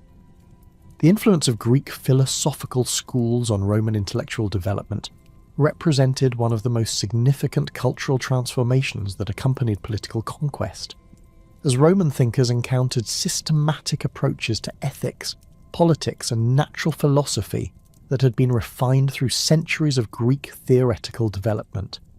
Stoicism proved particularly attractive to Roman aristocrats, who found in its emphasis on duty, self-control, and acceptance of fate philosophical justifications for the responsibilities of imperial leadership.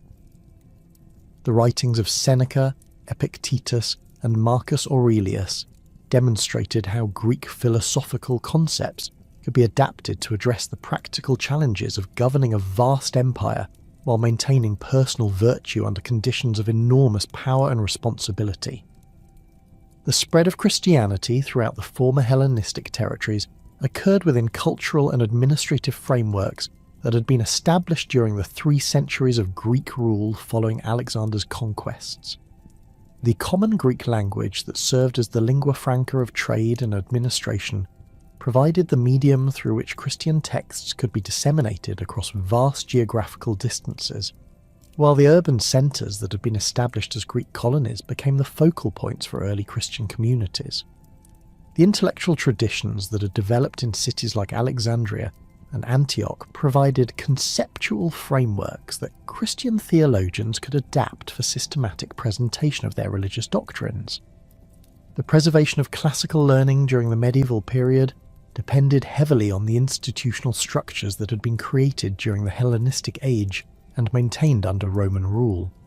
The libraries and schools that had been established in Alexandria, Pergamon, and other centres of Greek learning continued to function under Byzantine administration, preserving manuscripts and educational traditions that would otherwise have been lost during the political upheavals that accompanied the fall of the Western Roman Empire. The translation movements that transmitted Greek philosophical and scientific works to Islamic and later medieval European scholars relied on texts that had been preserved in these Hellenistic institutional contexts. The Byzantine Empire that emerged from the Eastern Roman territories represented the most direct continuation of Hellenistic political and cultural traditions, as Constantinople became the heir to Alexandria's role as the premier centre of Greek learning and Orthodox Christianity. The administrative systems that governed Byzantine territories retained essential features of Hellenistic governmental organisation, while adapting them to serve Christian imperial ideology and medieval political conditions. The survival of the Byzantine Empire until 1453 AD provided a continuous link between the Hellenistic kingdoms established by Alexander's successors and the modern Greek state that emerged from Ottoman rule in the 19th century. The enduring impact of the Hellenistic Age on subsequent Western civilization extended far beyond the preservation of specific texts or institutional forms to encompass fundamental approaches to education, government, and cultural development that continue to influence modern societies. The concept of cosmopolitanism that emerged from the cultural synthesis achieved in Hellenistic cities provided intellectual foundations for later ideas about universal human rights and international cooperation that transcend ethnic and national boundaries.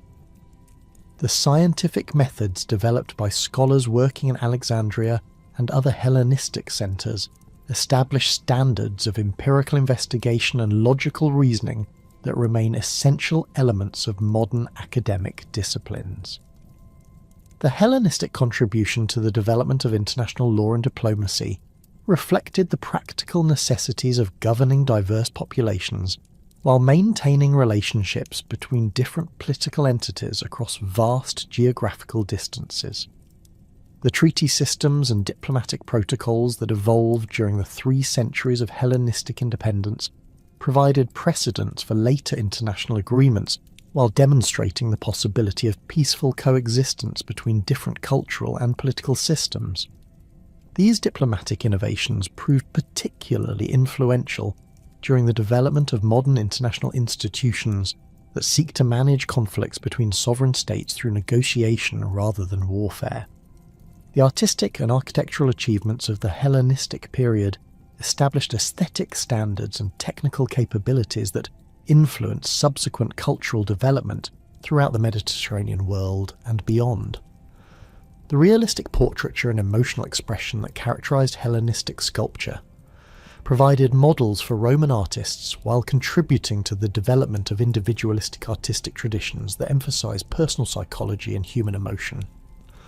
The urban planning principles that governed the construction of Hellenistic cities influenced Roman colonial development, while establishing patterns of civic organisation that can be traced through medieval and modern European urban development. The ultimate significance of the Hellenistic Age lies not merely in its role as a transitional period between classical Greek independence and Roman imperial domination, but in its creation of cultural and institutional frameworks that enable the preservation and transmission of classical achievements while facilitating their adaptation to serve the needs of subsequent civilizations. The 3 centuries that elapsed between Alexander's death and the fall of Cleopatra witnessed the transformation of Greek culture from a regional Mediterranean phenomenon into a universal system of education, government, and intellectual inquiry that would influence human development for millennia to come. The end of Hellenistic political independence marked not the conclusion of Greek cultural influence, but rather its incorporation into broader patterns of human civilization that continue to shape the modern world.